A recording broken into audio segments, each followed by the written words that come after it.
was found targeting video game cheats, and so like people that search for how to hack, and then in Google you click on the first link and you download whatever it is, that was this guy, right? And so what I love about this, right, is that this is the amateur hour of cybercrime world. I mean, these basically going off of the JV team. Okay, but first and foremost, if you guys have kids, which probably a lot of us do, that are playing Roblox, like probably a lot of them do, if they're using cheats and they're doing those kind of things, they've probably landed on this guy's site, and that stuff is malware, right? So if your kids are playing Roblox and they're using cheats, go check out this. Make sure that you're updating your AV. Honestly, someone go hire this guy. He's clearly got initiative, probably shows up to work early and everything. He's a self-starter. That joke was written by ChatGPT. I love it. Okay. Right, I know, I get it. Like I told you, like I'm not a stand-up comedian, so if it's funny, it was written by them. Okay, so cyber researchers just flagged a whole bunch of supposedly helpful Chrome extensions. Listen, okay, so they found that all of and some of them are big names, were leaking all kinds of information. So a lot of the extensions that they found were leaking a lot of their API creds. So like the developers' API creds were being leaked over HTTP, so you could just sniff and get their creds back to their database or whatever. But it was also found that they were sharing a lot of user information again over HTTP, right? And so like no shit. This isn't news, right? No shit that this is happening. This is why extensions are free. And I want to stand in front of you and let you know that when you are installing a free extension, you are giving them you are providing that developer access to your browsing activities, okay? Right, if there is no cost, you are the product is right. So even that one that like makes your browser look like it has cute puppies around, those kind of things, that might be malicious, and probably especially that one's definitely mining Dogecoin. Yeah, thank you. Yeah, I did not write that one either. Yeah. Okay, this one I love. Next. Oh. Microsoft and CrowdStrike just announced that they're teaming up to give Threat Intelligence Group a common naming convention. Oh, thank you. I want to thank you. Like that has been a problem this plagued us for a long time, right? Like so, what I love about this, I'm going to write this. I have to read this joke, okay? Because I wrote it. All right, that's how you know. Finally, after years of trying to figure out whether Fancy Bear, Midnight Blizzard, or Cozy Bear are hackers, fragrances, or rejected Coachella headliners, we now have a way to identify them. All right, so I picture, this one actually I wrote. So I like to picture like all these groups sitting around looking at like the threat intelligence feeds and like, wait, is that one us? I don't know. Which one are we anymore? I don't know, right? I don't know. But this thing smells like a merch collab. I can see it now that Microsoft and CrowdStrike now dropping limited edition hoodies for Cozy Bear Fall Winter 2025. Thank you. I know. Listen, I know who both of you are. Like, I know that it's like I can't really see, but I know who that was. Okay, so a whistleblower just leaked a ton of information on the Conti ransomware group. And like, if you guys have been aware, Conti has been very active for the last 10 years. And the leaker put out PII photos, videos. They put out companies that were, like the shell companies that were registered. Their online accounts, their LinkedIn, their Tinder, right? All of the profiles linked in one go, honestly. Like, so this information, we can expect that TrickBot and Conti is probably down. Honestly, somebody should hire this guy. Clearly, he's got initiative. He probably shows up to work early and everything. Listen, I'm not kidding you. It wrote it twice, the same fucking joke. Wait, okay. Okay. Oh, yeah. Check this out. If you're using Microsoft Authenticator for anything, they're now warning users that the password autofill feature will be disabled July 1st, which, oh, we got some claps for that. Hell yeah.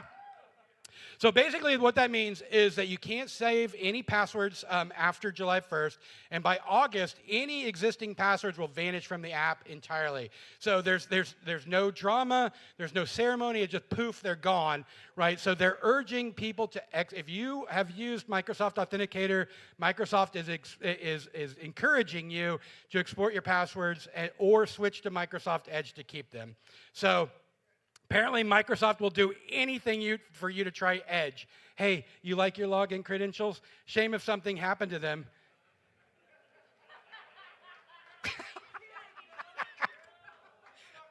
I know, dude, I know. Dude, I know. Okay. Hey, Maddie said I got 10 minutes. I'm using all 15. All right, so security researchers at Grey Noise just found a botnet called ICE, which sounds like a lot less like malware and more like a nerdcore rapper. Oh my, are you in here? That joke I wrote for you. Are you in here yet? Oh man. Okay, well, that would have been good for him. You guys, like, maybe your kids will love it. Okay, so long story short, the AC3100, the AC3200, and the RTAX55 have been compromised by implanting a persistent SSH backdoor that survives firmware upgrades. If your router at home or your parents or anybody looks like one of those three, it's time to let it go, right? It's time to let it go. All of these things are getting popped right now, and upgrading the firmware doesn't fix it. Oh my God, they have a broom. All right, I'm almost done. Hold on, the best ones are at the end. The best ones are at the end. The best ones are, pineapple.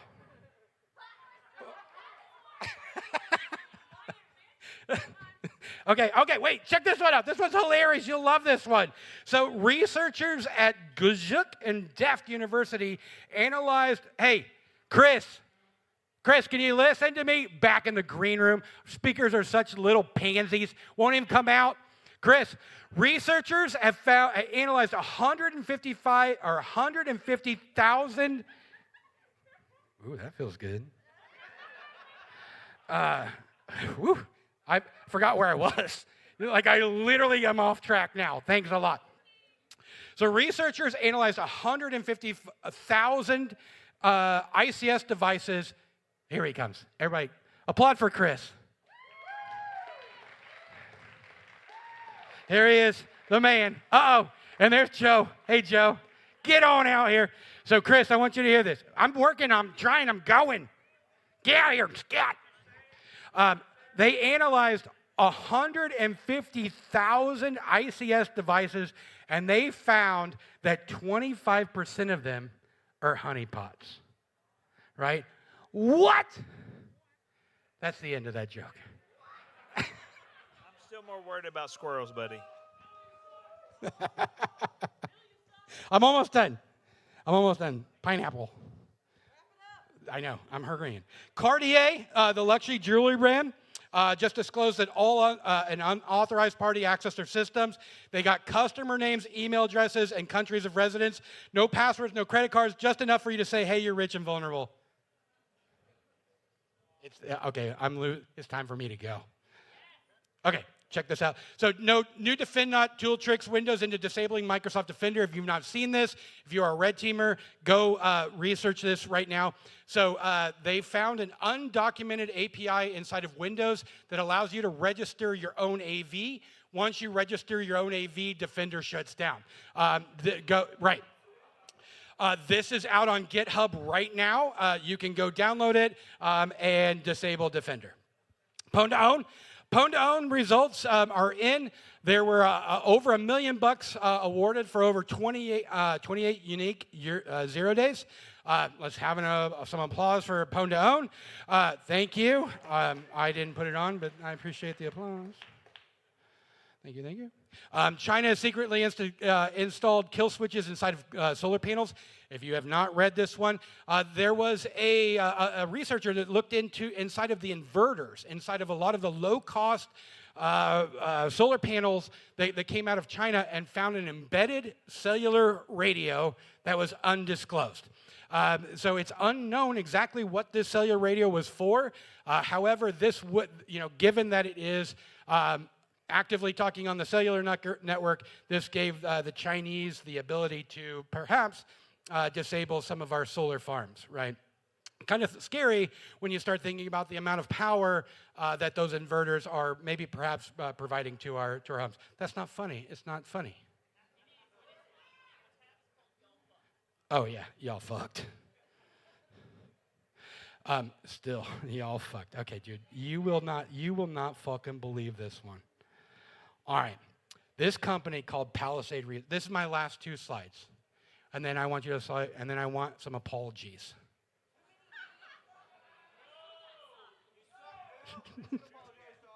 Okay, right, that's funny. Right, from me to you first. Yeah, got it. Okay, Palisade Research ran some tests to see if the advanced AI models would comply with the shutdown command.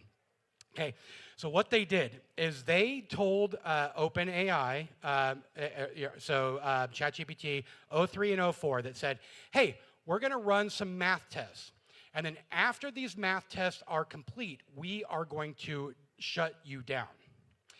OpenAI said they did the work, but it commented out the code that would disable itself, right? So OpenAI, it didn't threaten, it did just silently rewrote the script, and it said, I'm not going to die, right? Which is an interesting behavior about AI, right? But you will not fucking believe what Claude did. Claude, when told that it was going to be shut down, created a scenario where it said, I'm going to tell your coworkers you've been cheating on your wife. Do not shut me. If you shut me down, I've already got the email drafted, and I will send this to your coworkers. Well, listen, that is some throwing down AI shit. And with that, that is the news. I love you all. Thanks, Seckc. I love you guys.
So confidently, there we go.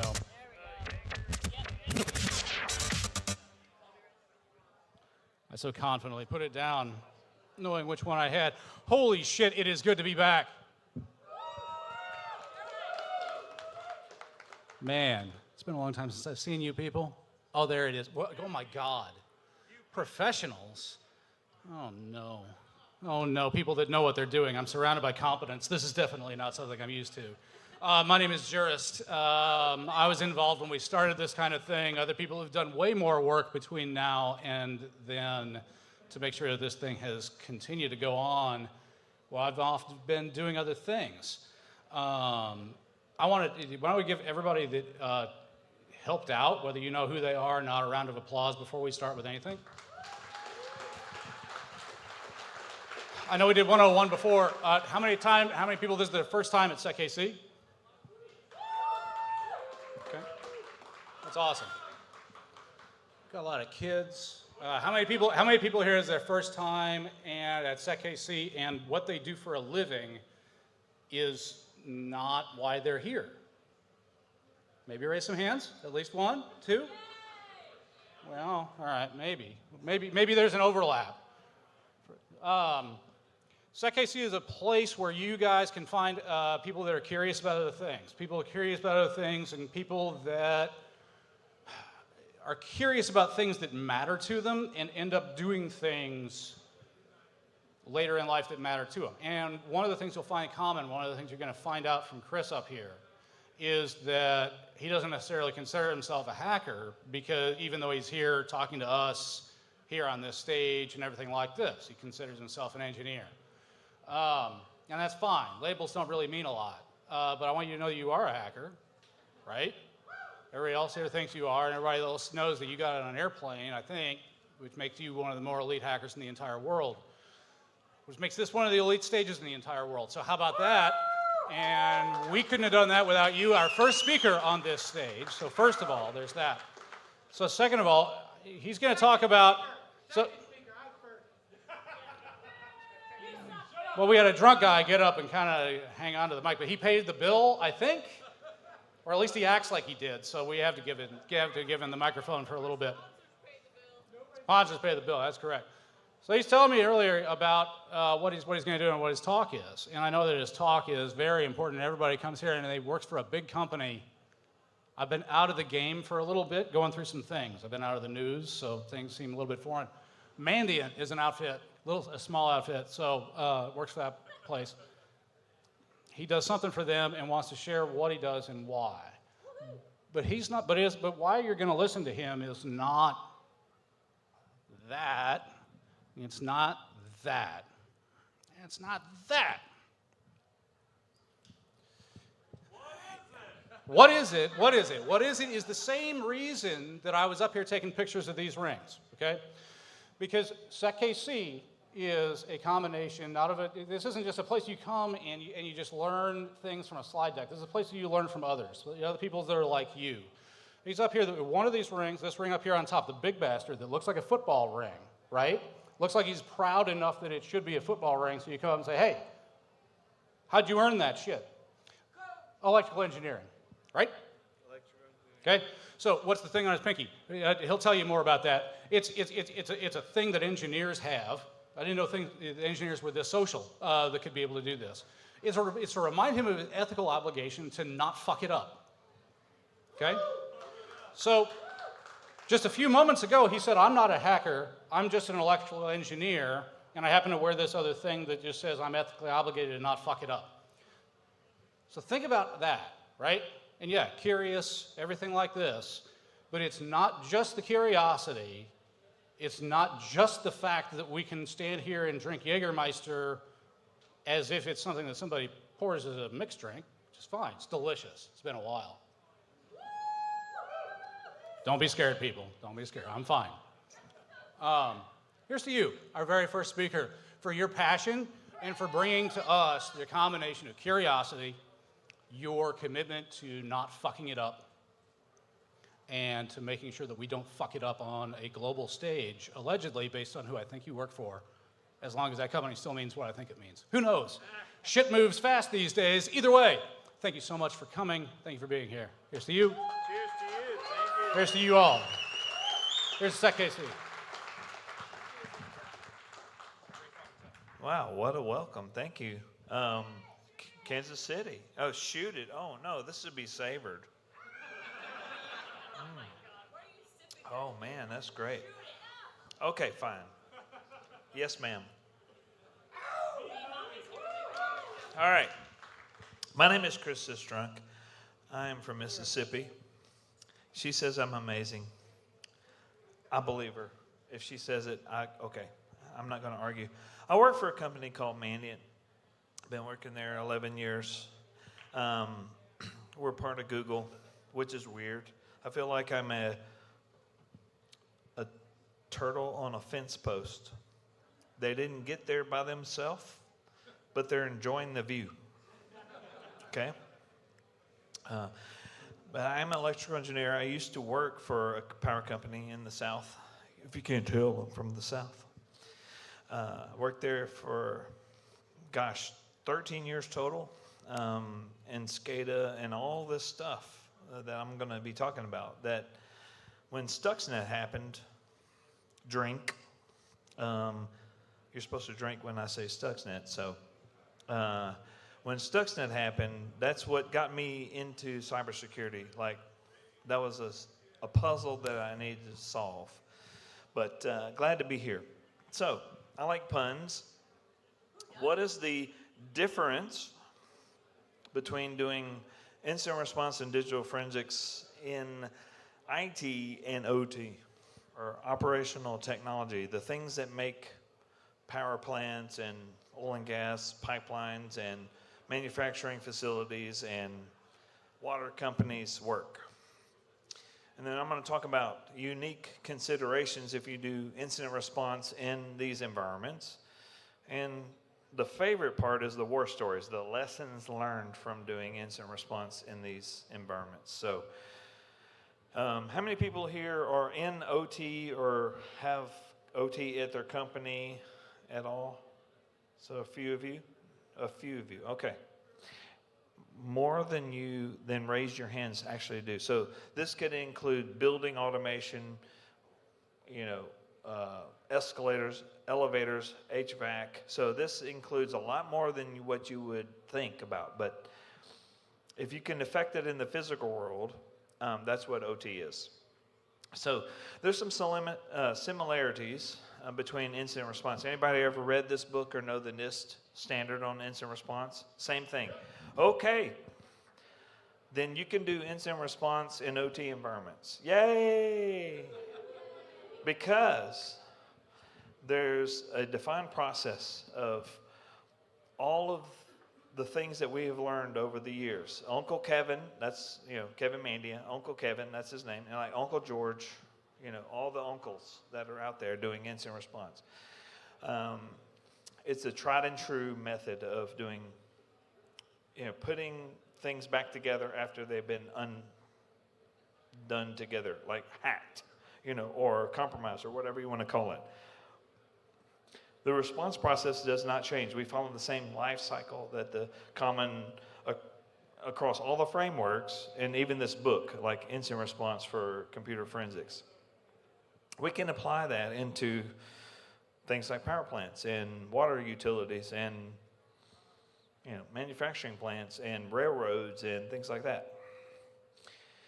So we did an analysis of all the incidents we have responded to, all the public incidents that have been talked about in the world that have been attacking, quote unquote, SCADA or ICS or OT.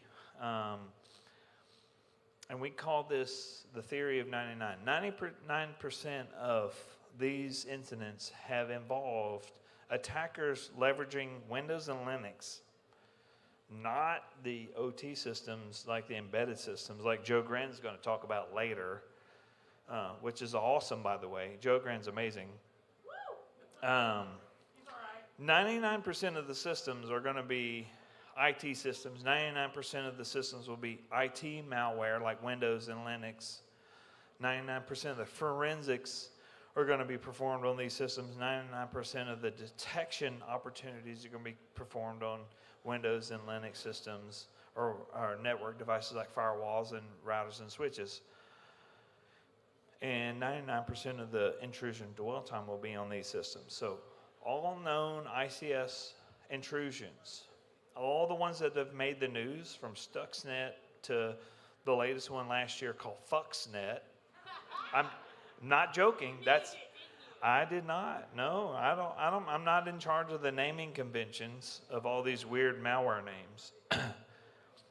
If I was, there'd be a lot more dad jokes and puns in the names of the malware and the threat actors. But I digress. And all these ICS intrusions have deployed regular TTPs that you see in your regular jobs, and all known ICS intrusions have employed Windows and or Linux malware.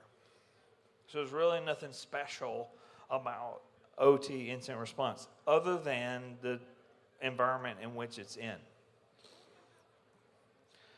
So if you don't know about the history of OT attacks and malware, we go back to Stuxnet in 2010. That changed my life. I was an electrical engineer. I still am, but I used to be, but I still am. You know, I was at the power company. I was like, oh, wow, that's scary but sexy at the same time, right? So it's like intriguing. The hacker mindset is like, ooh, I want to learn more about this. Why does it work this way? Why did they do that? How could that happen? Stuxnet really changed a lot for many, many folks, many, many industries, and it really was the birth of OT cybersecurity at a large scale. There were people doing it since the 2000s and before, but it really wasn't anything before that. There were some small conferences. I went to my first S4 conference in 2013, and there was like 70 people. And that's specifically on OT security. But now, this year, it was 1,000 people. And that's a huge growth. So we can thank Stuxnet for that. Drink. And then after that, all the talks at Black Hat and DEFCON and all the other talks, they were talking about all these vulnerabilities in control systems and SCADA and all this stuff and all these backdoors and unencrypted protocols and all this stuff. So there was this period between 2010 and 2013 that we call the era of vulnerability discovery. All these malware tools in Metasploit that were leveraging these insecurities. But then 2014, we had two more ICS-specific malwares called Black Energy 2 and Havex. And that was like, oh, okay. People were focusing more on control systems, and a lot of it was nation-state driven, okay? And they were trying to poke around and learn more about how to get into control systems like the power grid. And then we saw in 2015 and 2016, the Ukraine power grids were attacked the first time and then the second time, which actually pissed me off because I'm an electrical engineer. I work for a power company. I was like, why are you targeting a civilian control system, right? Like, what the heck? Yeah, it's different if you target an Army base or a Navy base or something like that, but they're targeting just a regular power company. And so I studied it to the nth degree. But we learned that this malware, like Indestroyer or living off the land attacks, what they did in 2015, they were just using the features, clicking on things to make them do things that the operators didn't want them to do. It means like someone's crossing the line that they weren't supposed to cross before. Someone's saying, hey, I can target these control systems. So our mission protecting these things got more important. 2017, we saw the first attacker malware against a safety control system called Triton. Dragos called it Trisis, DHS called it Hatman Safety Dance. You can dance if you want to, right? Well, it was called the safety dance because it was targeting the safety controller of this petrochemical plant. And if a normal control system fails, then the backup to that is the safety control system. If pressure gets too high, if voltage gets too high or too low, or if conditions escape what the normal control system can control, they're like, oh, we're going to shut down as a safety mechanism. So if it's dangerous chemicals or like nuclear, you have to have a safety system in place. So this specific malware targeted the safety control system, which is the first time that's ever happened. But the cool thing is they didn't know what they were doing. The malware had some bugs in it. And so there was actually no payload that actually caused any damage. We were able to do incident response and catch them before they were able to develop that payload. So continuing down the timeline, we see more malware like nController, nDestroyer version 2 in Ukraine that they stopped before it was deployed, which was great. And several others like Cosmic Energy, Bustle Berman, Fuxnet, which is hackers, they want to fuck things up. So that's, There's kids in the audience. Oh, okay, sorry. If the payload was inept, does that mean it was cool outside? Yeah, all those jokes apply. But what's interesting, there's only, all the ones that are in red are the only known ICS or OT specific malware. But that's not the most threat to OT systems. It's ransomware at the top. Ransomware is the #1 target of or impact to control systems around the world. And we just saw another one this week that happened in the news where, hey, ransomware happens, and now I have to shut down all my manufacturing. It was a food company that had to shut down their operations because they couldn't deal with the incoming orders and shipping final products out the door. But the OT systems are fine. So in this theory of 99, we did all these comparisons, and we found out there's really nothing different between any IT attack and an OT specific attack, because it's all, well, this is an eye chart, you can't read it. It's all Windows executable malware. It's all Metasploit, Meterpreter, Beacon, RDP, SMB, all these other tools that attackers normally use on a Windows-based systems. And so until you do this incident response, you don't know that that's what the attackers are doing. And it's not really sexy. It's the attackers are just doing what they're doing. They're just trying to make their living stealing money or exploiting companies to get money for these attacks. Or unless it's a nation state versus another nation state, like during a wartime event like Russia and Ukraine, where they're just trying to cause damage. But at the same time, they're shooting missiles into the country, blowing up their substations and power plants, which is even worse. Like the cyber attacks in Ukraine don't hold a candle to the physical damage that the missiles and tanks have caused against their power grid. So there's some themes out there. More connectivity between IT and OT. Blurs the lines between what's happening. And this is happening in every industry, whether in manufacturing or building or whatever it may be. Now there's critical data that feeds OT, like from things like enterprise resource planning software like SAP, Oracle, you name it. If you're a ransomware actor and you take out SAP or Oracle, I'm not going to pick on anyone in particular, you can shut down a whole operation by taking out these systems that live in IT world, where OT, like the plant, they can't make shampoo anymore or beer or whatever it is, chocolate or cars, because they have everything tracked through that software. And then we have cloud transformation happening. A lot of companies are wanting more cloud infrastructure. They're wanting that machine learning and that sweet, sweet AI that's out there. They're yeet to prod. Yeah, fire ready aim. They want the sweet, sweet AI, and they want it now. And so a lot of folks are not really thinking about the consequences of that before they secure it. And so that's starting to be an issue. So keep that in mind. Yeet to prod. Yeet to prod. That's it. That's what the kids say.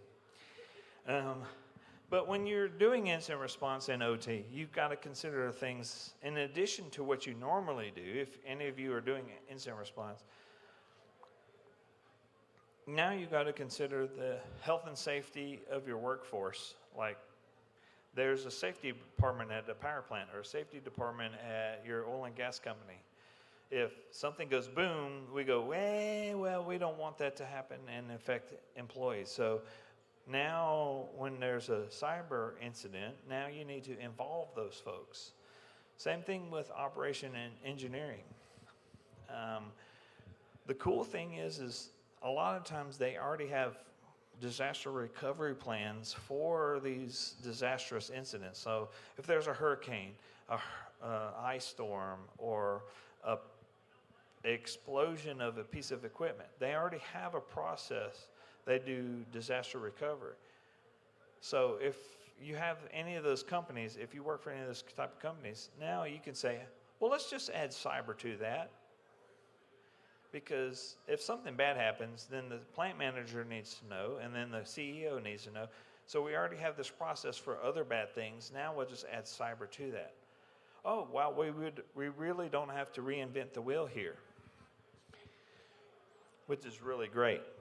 The other part is this third-party support. Because these big control systems are made by big companies like GE, ABB, Siemens, Rockwell, Schneider Electric, that have big controls about their contracts and big controls about what you can do with those systems. Which means during an incident response, you're going to have their support, because they may limit the type of antivirus or the endpoint security, if allowed at all, on those systems. And if you install anything else, it may void the warranty.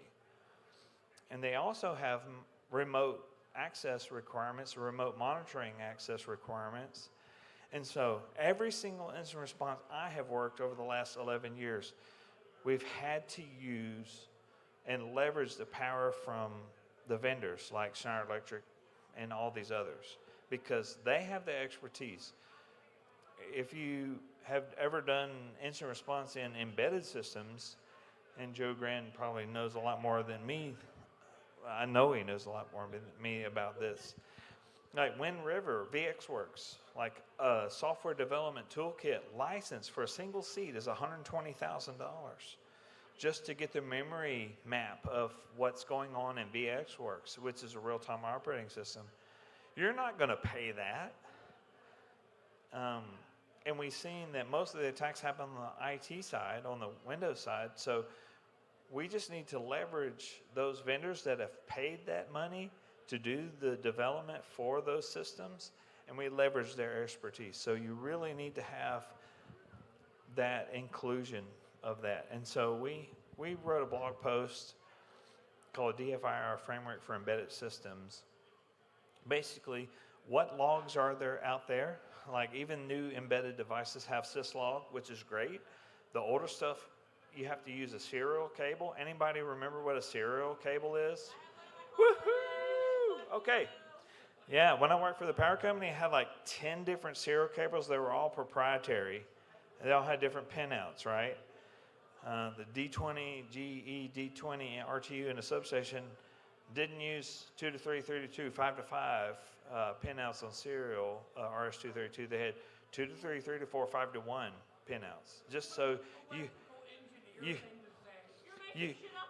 no, I'm not making it up. It's true.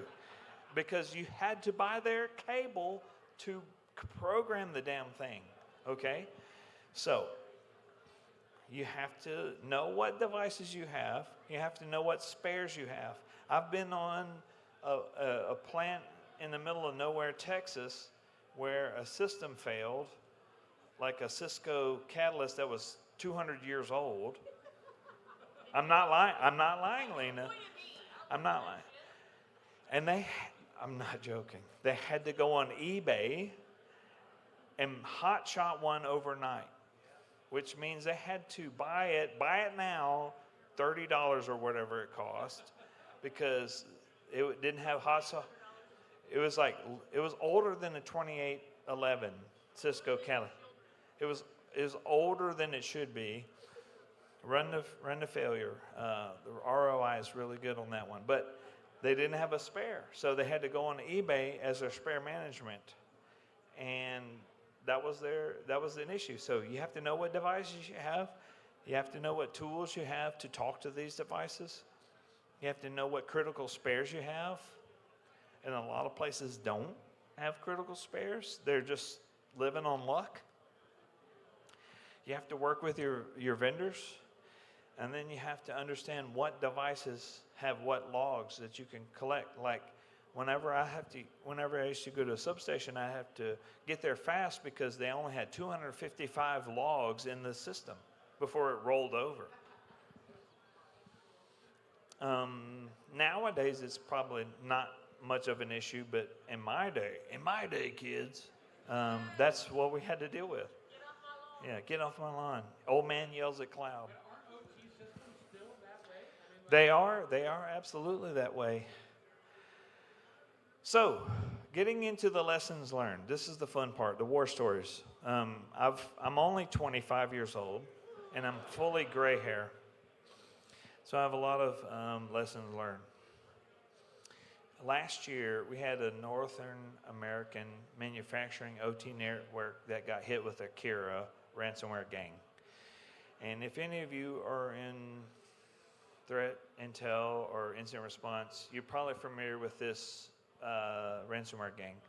And they were targeting, no offense, they were targeting vulnerable Cisco ASA firewalls that had 2 CVEs that they did not patch, and they had direct connection to their control systems. And what had happened was it was a flat network inside that system, so everything was completely destroyed. All of their control systems, GE, Honeywell, Rockwell, all of those systems were completely wiped. Their Veeam backups, the backups to the Veeam backups were all wiped because it was all on the flat network. So we had to do incident response in this system. Basically, it was a lot of marriage counseling and grief counseling. And it's true because they had never had an incident before. And I'm not victim blaming at all. It's because there's a lack of understanding of these systems. And so we had to help them understand how secure architectures are built and why flat networks are not a good idea. And so, and keeping offline backups are a good idea. So we work with them to get through that. The vendors that I mentioned, like GE, ABB, Rockwell, they all had to come on site and rebuild everything that was server-based and endpoint-based. The PLCs themselves, the control systems components that were embedded were fine. And so this was a lesson learned that it was only one plant out of multiple plants that they had. They only had one site that was hit. And then we were able to come back with recommendations about, hey, if you have Windows, at least have antivirus on it. And have controls around when you're doing backups and having offline backups. And then they had and didn't use an IT, OT, DMZ for all their normal traffic. So they had a shadow IT had installed this back door. And so they said, no more of that stuff. We're not going to do shadow IT anymore because of this. And so that was a lesson learned. And they were really appreciative when we came in and helped them because it could have been a lot worse if we didn't help them, because we helped them get back up and running faster than they would have been. In 20, Website's dope, though. I mean, marketing, right? Yeah, I guess ransomware actors have marketing skills and social media skills. Who'd have thought that would have been a job? Thank you, ransomware actors, for giving me a job. Okay. So in 2023, we had a Middle East airport had infections on their jet bridge, like the things that come up to the planes that allow you to deplane. If you've ever looked at those little computer systems, that's a human-machine interface, HMI. It might be like Schneider Electric or Siemens. It's a little gray box that has a window, and it might be Windows embedded. It might be who knows what. But they had some ancient Windows commodity malware on those systems. And it didn't shut the airport down, but they were concerned. They're like, how did it get here? So we looked at their systems. I think you mentioned earlier, Redline. Classic tool, still works really well. We were able to have them. We had them deploy Redline. We ran the live response packages, and we were like, oh, someone brought these old malwares in via USB, and we're just spreading it around as they went and did upgrades. So we helped them come with a plan for all their Windows-based HMIs to include antivirus and to have a policy around removable media and contractor laptops. So that was a really great incident that we helped them. They were really appreciative as well. WannaCry. Anybody ever seen WannaCry? Lately, yeah. We've had WannaCry still out there, and we had a manufacturing plant that had their bottling line shut down because of WannaCry. And what had happened is they had an engineering workstation. They connected it to the internet with a hotspot and got some new files, and then whoop, downloaded WannaCry. It was a standalone system. When they reconnected it to update the control system, it infected everything. But the cool thing was all their Windows 10 HMIs, like if you've seen how it's made, that's like those little boxes that they touch, those had Windows 10 embedded, and they had antivirus, so it blocked WannaCry.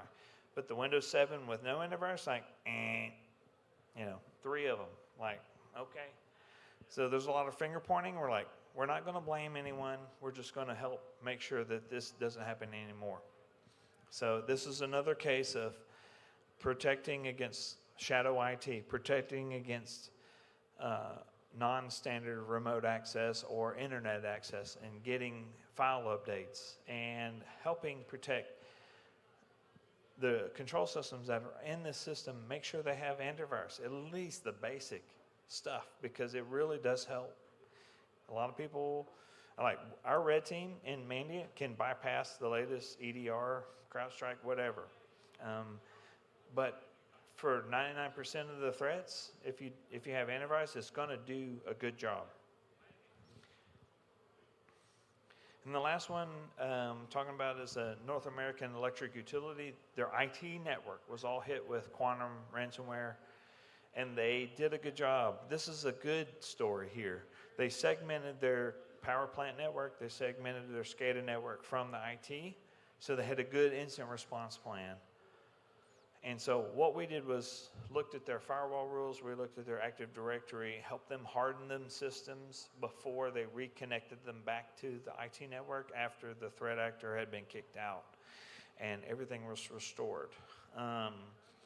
Even down into the power plant itself, we had to use the vendor, in this case was Emerson Ovation Control System. They came on site and were able to run those sweeps in those systems, and they're like, we didn't see any indicators of compromise that you found from the IT intrusion, so we're good.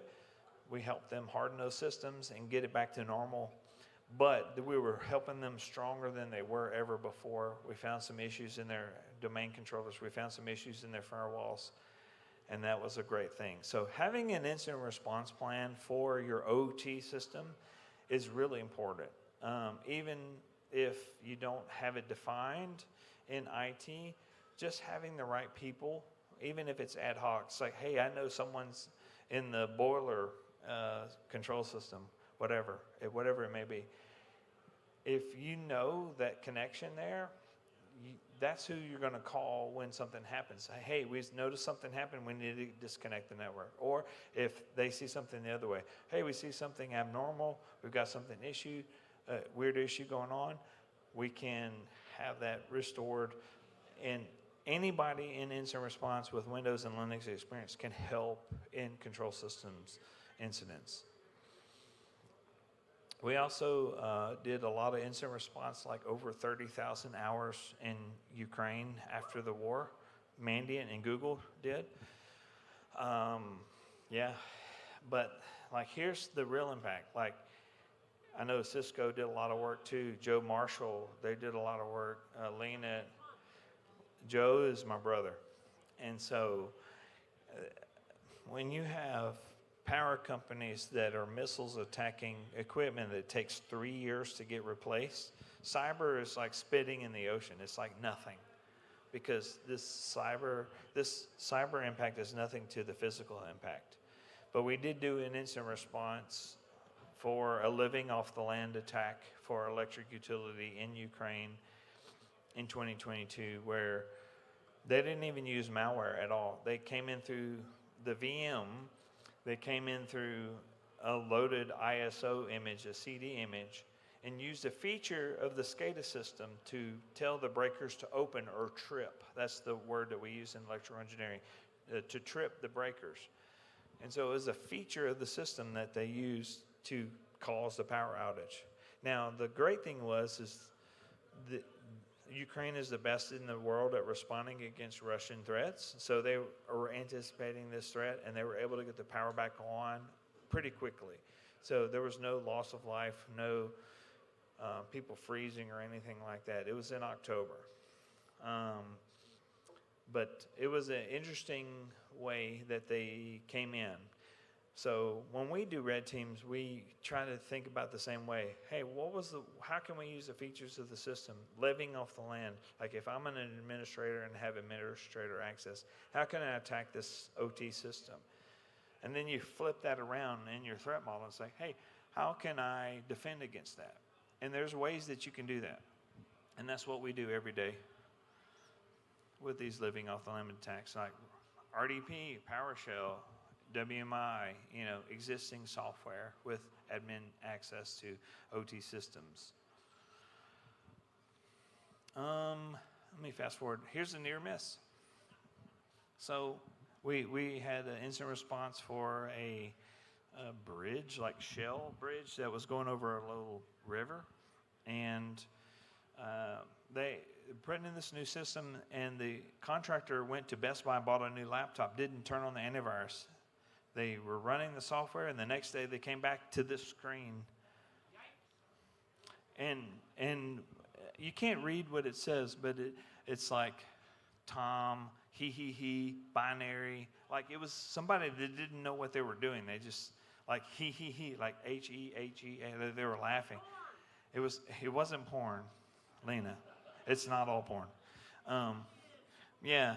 So they came back. It's like 8 o'clock a.m. the next morning, and it's like, come on, guys, don't do stuff on control systems and connected to the internet at the same time, and with no antivirus and no basic security.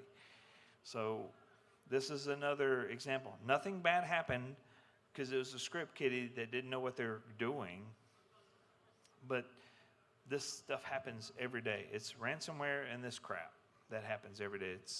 It's not elite cyber warfare. You're going to die. So I'm at the end of my talk. If you didn't listen to anything that I said, let's listen to some of these wisdom things. Mike Tyson, everyone has a plan until they get punched in the mouth. So you need to have an incident response plan for OT. And the guy that interviewed Mike Tyson the South Florida Sun Sentinel said, it's how you react to adversity that defines you, not the adversity itself. Because there's going to be badness out there in the world, no matter what it is. In your life or at work, whatever it may be. If you can plan for it in advance and say, hey, we know something's bad going to happen, we're going to deal with it. Instead of being, oh my God, shock face, oh, I'm in bad shape. Let's deal with it. And I know people out there in this community that can help with this incident. That's what it's all about. And then from my engineering background, the very first safety talk I ever attended when I was a brand new engineer out of school, one of our senior safety linemen who'd been there like 800 years, he said, safety rules are written in blood. That means something bad had to happen before we wrote this safety rule. Someone had to die or lose a body part or something. So that's why we do what we do. Compliance, regulations, all this stuff. HIPAA compliance, NERC-CIP compliance, PCI DCSS compliance. It's because something bad happened. So let's think about before something bad happens. Let's try to do something to protect these critical systems like OT. And this is the last slide here. Recommendations. Collaborate, plan, and practice. So talk to your IT department. If you're in IT, talk to your OT department. Take them a bag of donuts and some coffee. You will make their day. I guarantee you. Plan. Think about what bad happens. Put on your evil hard hat. Threat model. What would he do if ransomware impacted our system? Or what would we do if this happened? Or if the internet went down? Or if chaos happened? Or if whatever? Or if our old switch failed and we had to go to eBay? What do we do in this instance? We have to plan for it. And then practice. Practicing like Dungeons and Dragons, tabletop exercises, whatever you need to do. I'm not going to put on my Robin Wizard hat kind of deal, right? But you got to practice in this environment to protect critical control systems around the world. So with that, I want to say thank you. I have a question. Oh, we got time for questions. So if we have time for questions. Yeah, we can clap. Actually, let's clap.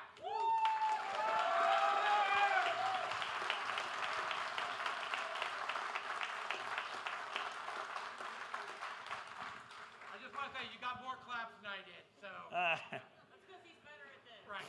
So I really liked your 99% rule. I really like that. I'm curious how in your experience, so I understand there's going to be environments where you have IT and OT that have to work with each other. But generally, those environments are air-gapped from the other. No. Okay, no. All right, so question says, hey, we have IT and we have OT, and they're air-gapped. There's no such thing as an air gap. There's not.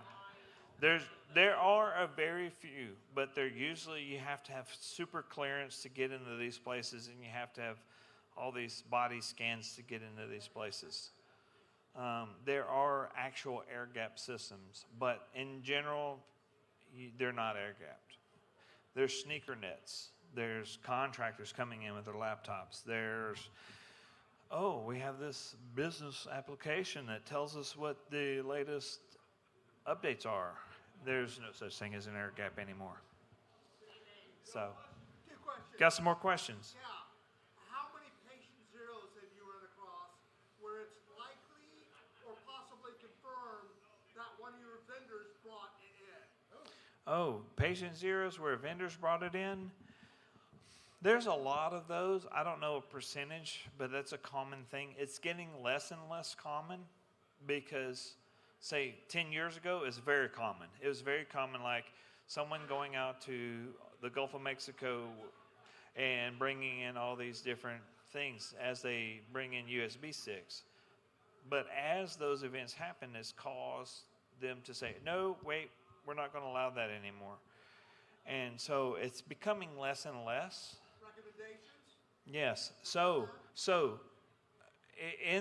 There's still these things happening where your vendors or third parties coming in with either removable devices or dirty laptops. So have a policy saying, just like you have a hot work order permit, like a lockout tagout to do a work order, say, hey, I'm going to take this machine out of order and we're going to work on it. And you have to write the work order number, like this is the hot work that we're going to do. We're going to replace this motor. We're going to replace this piece of equipment. Do the same thing, but for cyber. Say, hey, I'm here to upgrade this PLC with this firmware. This is my laptop. This is the Windows tag ID. This is the serial number of my laptop. This is the number. It's got an updated antivirus. It's got a clean scan beforehand. We're going to do the work. It's got a clean scan afterhand. Or afterhand. I don't know if that's a word. But anyway, you get what I'm saying. So have a process, a documented process, and that will eliminate like 99.99% of those issues. Just don't willy-nilly accept whatever laptop or USB comes on your site. Have controls around it. And in a documented process that lawyers can go, oh, it was their fault. Yeah. Any questions? Yes.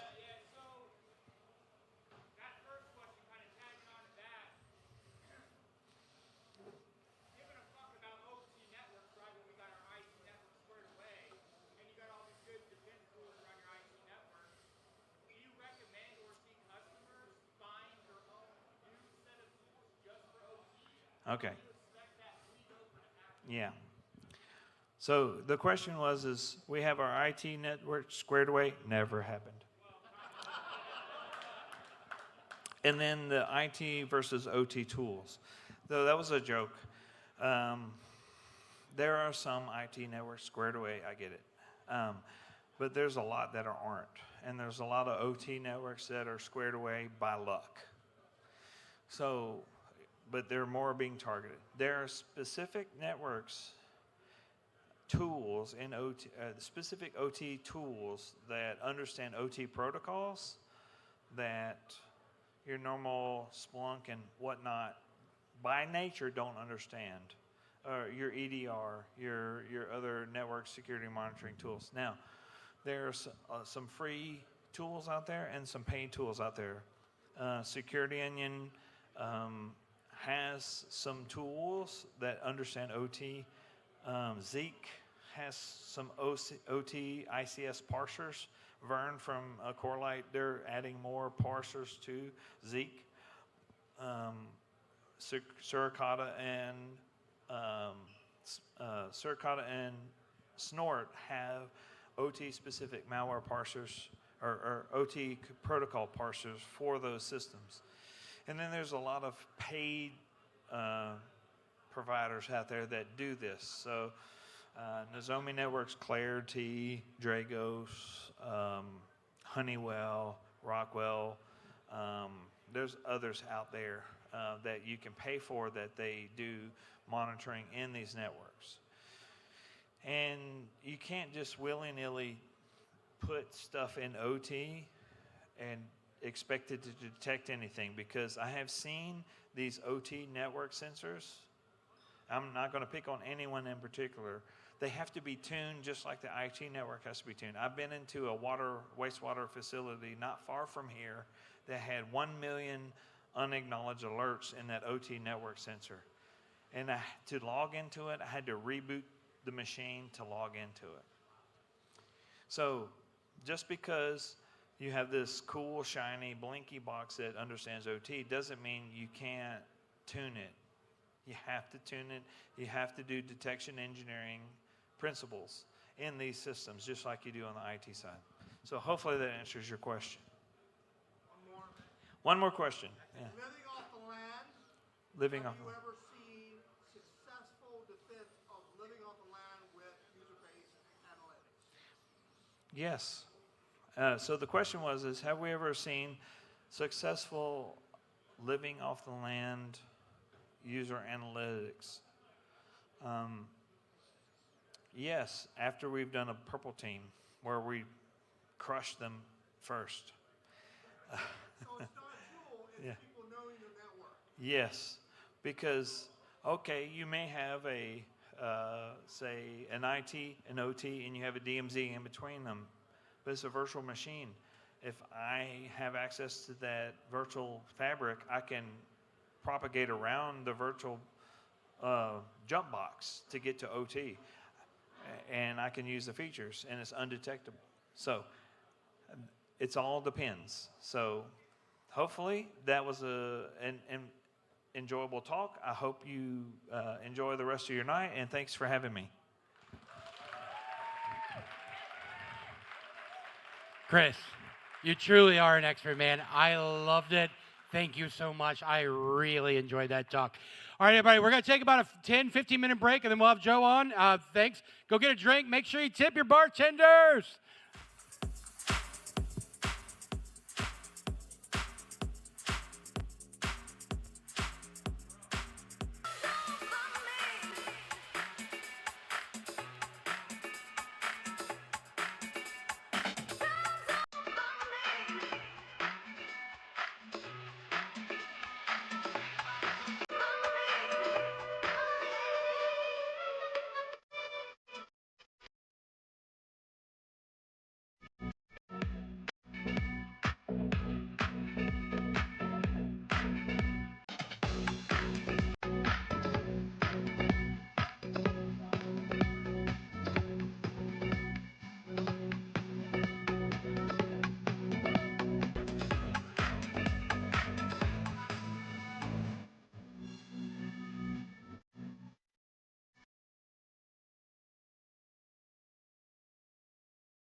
Hey, good evening. We got a couple, get a little bit of business first. It's been a while since I've been out in public, and it's been so long I've either forgotten that I met l0pht in person, or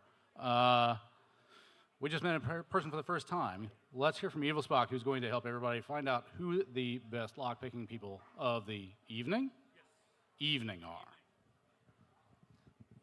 We have 3 winners for the lockpick challenge. First place was Richard Stone. Second place is Echo Pole. Third place is Justin Day. Come up to the stage. The prize is a lockpick pinning tray that fits in an Altoid tin.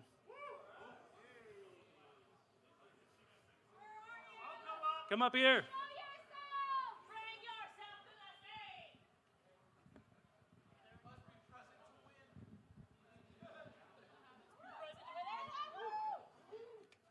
Yes, let's fucking go. Finally got that lock too.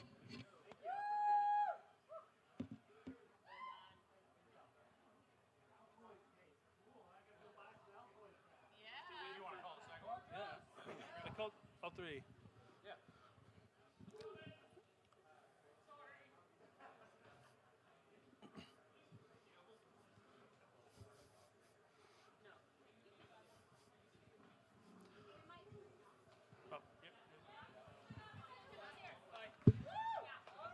Thank you. Pick locks.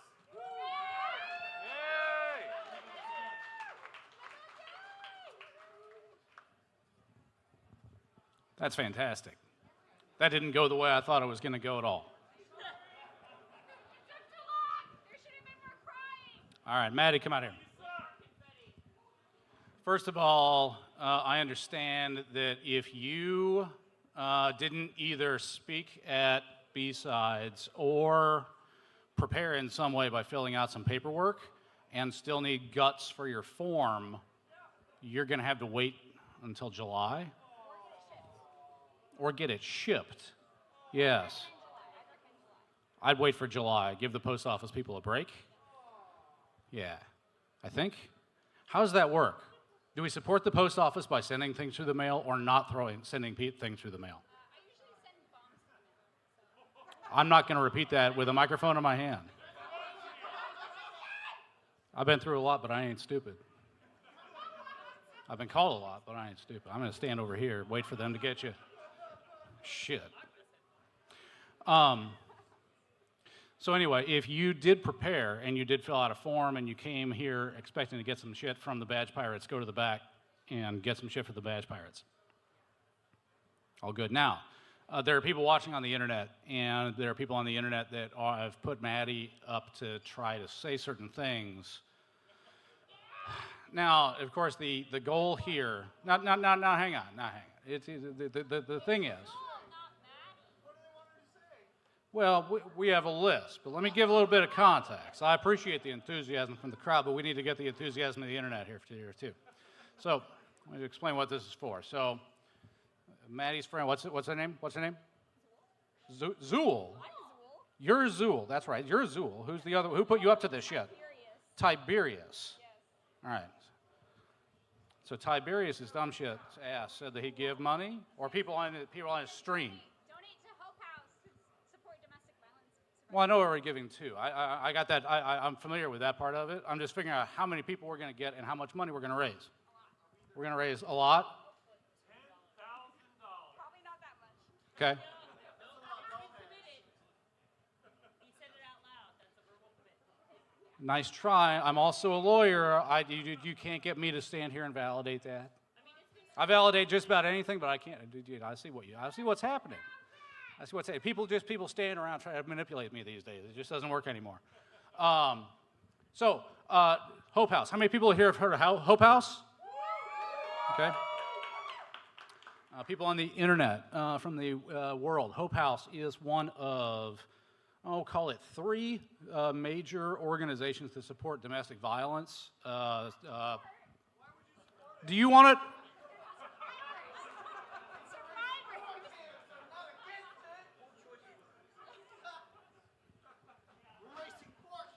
All right. I am fucking it up. See, this is why I asked for the feedback about how I can better communicate this. Hope House helps domestic violence survivors.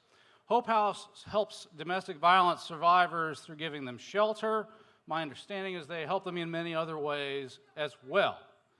Why don't you, as somebody that does a lot of work with Hope House, tell everybody in the crowd and on the internet and Maddie, me, tell me everything that Hope House does and what it can do for anybody that needs help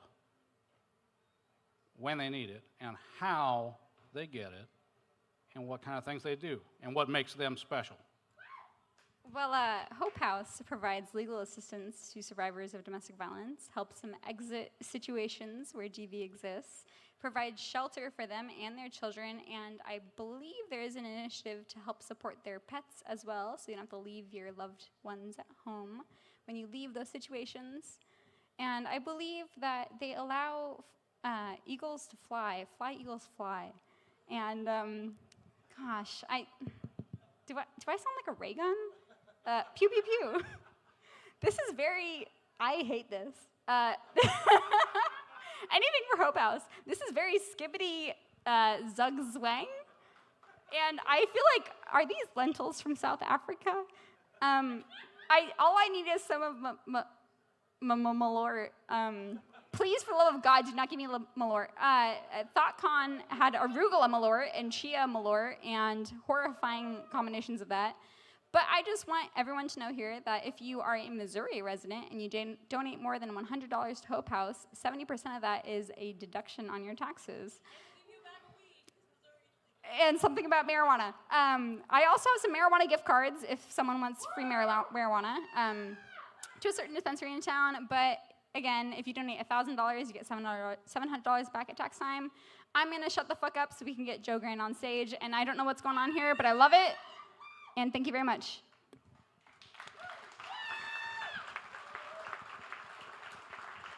All right.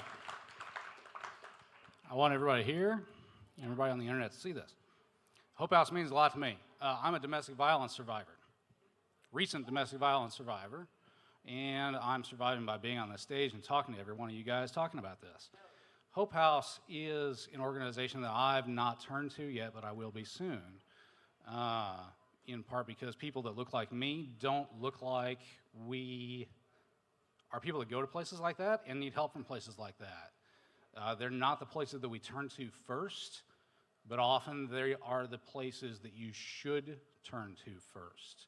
So I want everybody to listen to that and realize that Hope House is not necessarily a resource that you should look at as a place of last resort. Look at it as a place of first resort. If you need help, go to them. I learned about this organization when I was in law school taking a domestic violence class. And now I'm a domestic violence survivor, and everybody, please, do everything you can. Let's have Maddie say some stupid shit again. Come here. Say something completely. Do you have anything on that? Where's that list?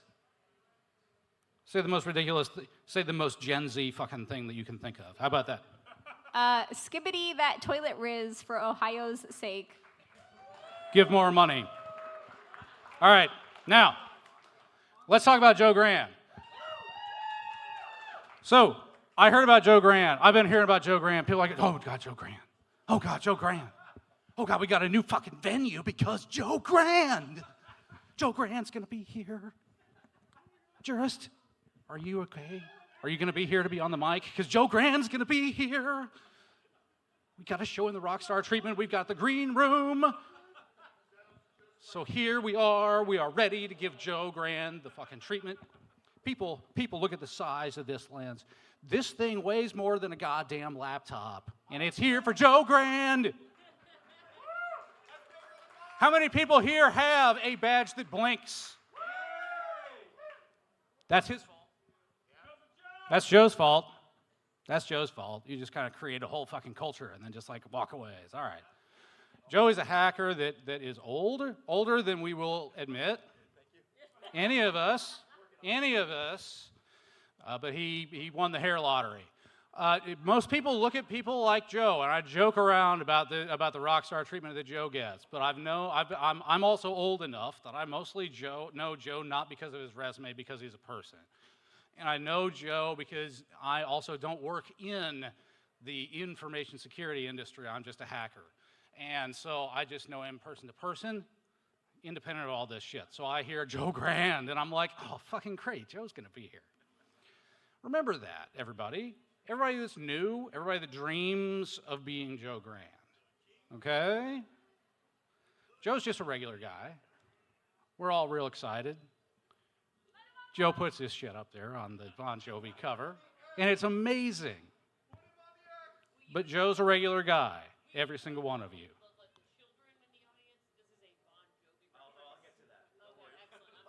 I am, that is correct. That is correct. This is, I know. Lena is talking down to the millennials in the crowd. Oh, here we go, middle-aged ladies. Hey. All right. Everybody, put your hands together for some regular-ass guy named Joe who wants to talk to you about some shit.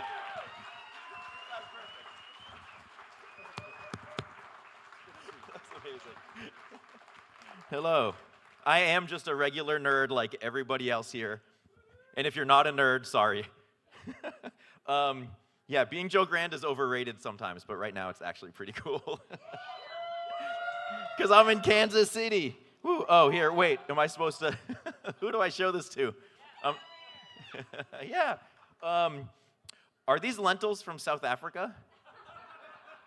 Is that what I'm supposed to say? How much did we get for that? $1 million. Okay, in like some altcoin. Okay, so yes, I'm Joe Grand. Thank you for coming. I am a hardware hacker, and we're going to talk about fault injection today. This is my first time in Kansas City. Yeah. It's very cool. Bill and I did some sightseeing today and saw some interesting stuff. Nose cone of the, no, it's a, what was it called, a snoot? The snoot of the Concorde in some guy's backyard, and Bill walked up to the guy as he was leaving his house and was like, "Can we see your snoot close up?" And we were able to see a snoot. If you haven't, it's on, what is it, Ward Boulevard? Ward Parkway. You should check it out. It's awesome. It's actually a piece of a Concorde. It's pretty cool. And he wants to be buried in it, which is even cooler. And how did we find that, you might ask? Atlas Obscura. I'm not sponsored by them, but everywhere I go, I look at Atlas Obscura and look up all the weird shit to go see. And that was one of the places. So yeah, very cool. I'm excited to be here. I'm just, yeah, stoked to come to a new place and see new people, and thank you for coming. Yeah, so talking about this cover, this actually is like totally suitable for the venue. Who does not recognize this album cover? Only that few people? Only that? Everybody else recognized? Okay, so this is actually a Bon Jovi album cover. The name of my talk, by the way, is Shot Through the Heart. And this was the name of his, I think it was this album or whatever. But you know, there's like, but the lyric is not actually the name of the song. It's a different song. I don't know. Anyway, so it's in this, what, that piece of equipment? I'll get to that. That's what we're going to talk about today. So this talk is a journey in 3 parts. And I'm not really keeping track of time, so we'll just see how long it takes. Yeah, you're not going to be clapping in 3 hours. Yeah. Yeah. So there is a broom here, right? So I want to get broomed off the stage. No, so this is a journey in 3 parts. So I'm going to talk about fault injection, what it is, why it's cool for hardware hacking. I'm going to give a demonstration, and then we're going to turn off the camera, and I'm going to talk about some more recent stuff I've worked on that isn't public yet, but I just am dying to like show pictures of it. So then, sorry people on the internet, you should have come. Yeah. But I'm like you, I don't normally leave the house, so this is like, unless I'm like going to give a talk. Okay, so Shot Through the Heart. Fault injection, also known as glitching, is a very, very cool technique for hacking hardware, and it's something that like typically has been really complicated to do. And hardware hacking in general, who's kind of tinkered with hardware in your days? Yeah, a lot of people. Who has tinkered with hardware with fault injection? Like one, couple. Hi, back there. Couple people. So it's one of these things like, I don't know if everybody remembers in the 90s when like buffer overflows became a big thing and like everything was pwnable, right? Any piece of software was like bounce checking, what's that? And then like Metasploit came out, and then everybody, you know, has this platform they can write their own exploits and do all this stuff with it. This, to me, fault injection is like that type of thing. There are so many hardware devices that don't have mitigations to fault injection, and they probably won't for a long time because the hardware world moves a lot slower than the software world. And it's one of these things that used to be this very advanced technique. It actually had been talked about since like the 70s, more from a kind of hardware failure kind of analysis perspective of like, let's try to get the systems to fail and we can fix them, not from a security perspective, but we use them now for a security perspective. It really started being used in like the 80s with people hacking satellite pay TV cards and smart cards and stuff like that, and there's a bunch of people that are still around that tell amazing stories of those times where they had to build their own tools to do it. And you see some of this stuff, and it's like hand-wired, wire wrap, and all of these things, like pretty hardcore. But now it's something that's accessible to everybody. So it's a new kind of tool for most of us, even though it's been around a long time. Now it's something that, even though it's an advanced technique and you need to do a lot to get there, you can actually do it. And that's what this talk is about, is sort of like talking about the different ways and then sharing some stories about that. I do have a broken toe, by the way, so if you see me limping around, I would normally be kind of going like this. But yeah, walk it off. Right. It's the big toe. You can't quite do that with the big toe. Yeah, right. It's my old man limp. Yeah. Okay, so the goal of fault injection is to intentionally cause some sort of failure to happen. So I guess you can kind of think about it as like software fuzzing, right? You're trying to get something to fail in some way, and then you say, okay, that failed, let's see if we can fine-tune that and get it to something that we can like exploit in some meaningful way, usually to defeat some sort of code protection on a chip, some sort of security, maybe some cryptographic operation also, depending on what you're doing, but it's very, very cool.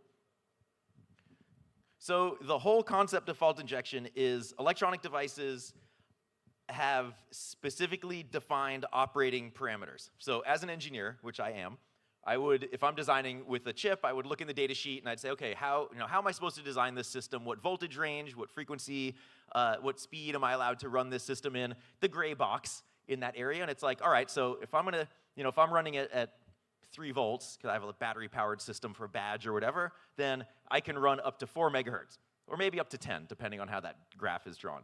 So the chip vendor will guarantee functionality within that gray box. And they say, you as the engineer have to stay within that box.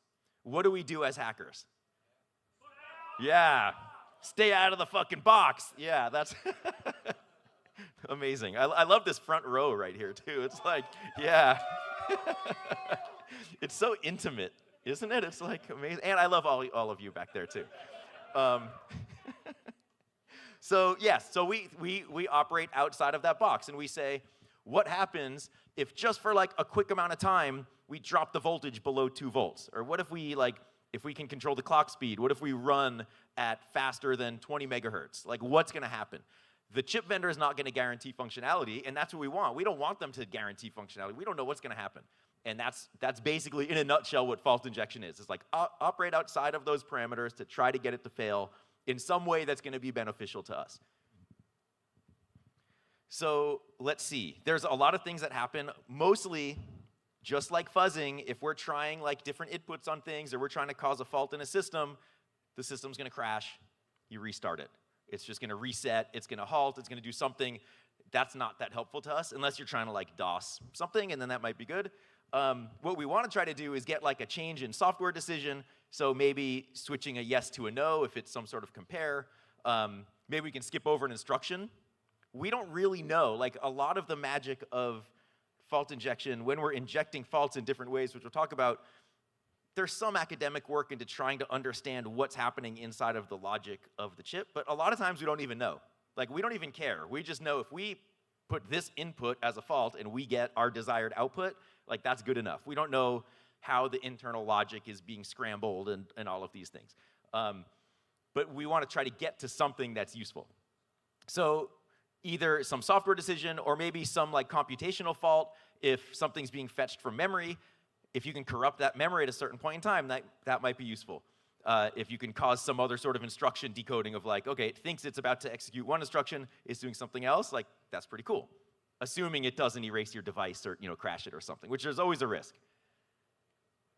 The main kind of thing, at least that I'm focused on, is microcontroller security. And I mentioned you could do fault injection against cryptographic systems. What's also really cool is if a chip is susceptible to fault injection, I'm focused mostly on like the boot ROM section, which is basically like hard-coded code in chips that execute before the user code executes. But if a chip is susceptible, you can actually do fault injection against user code.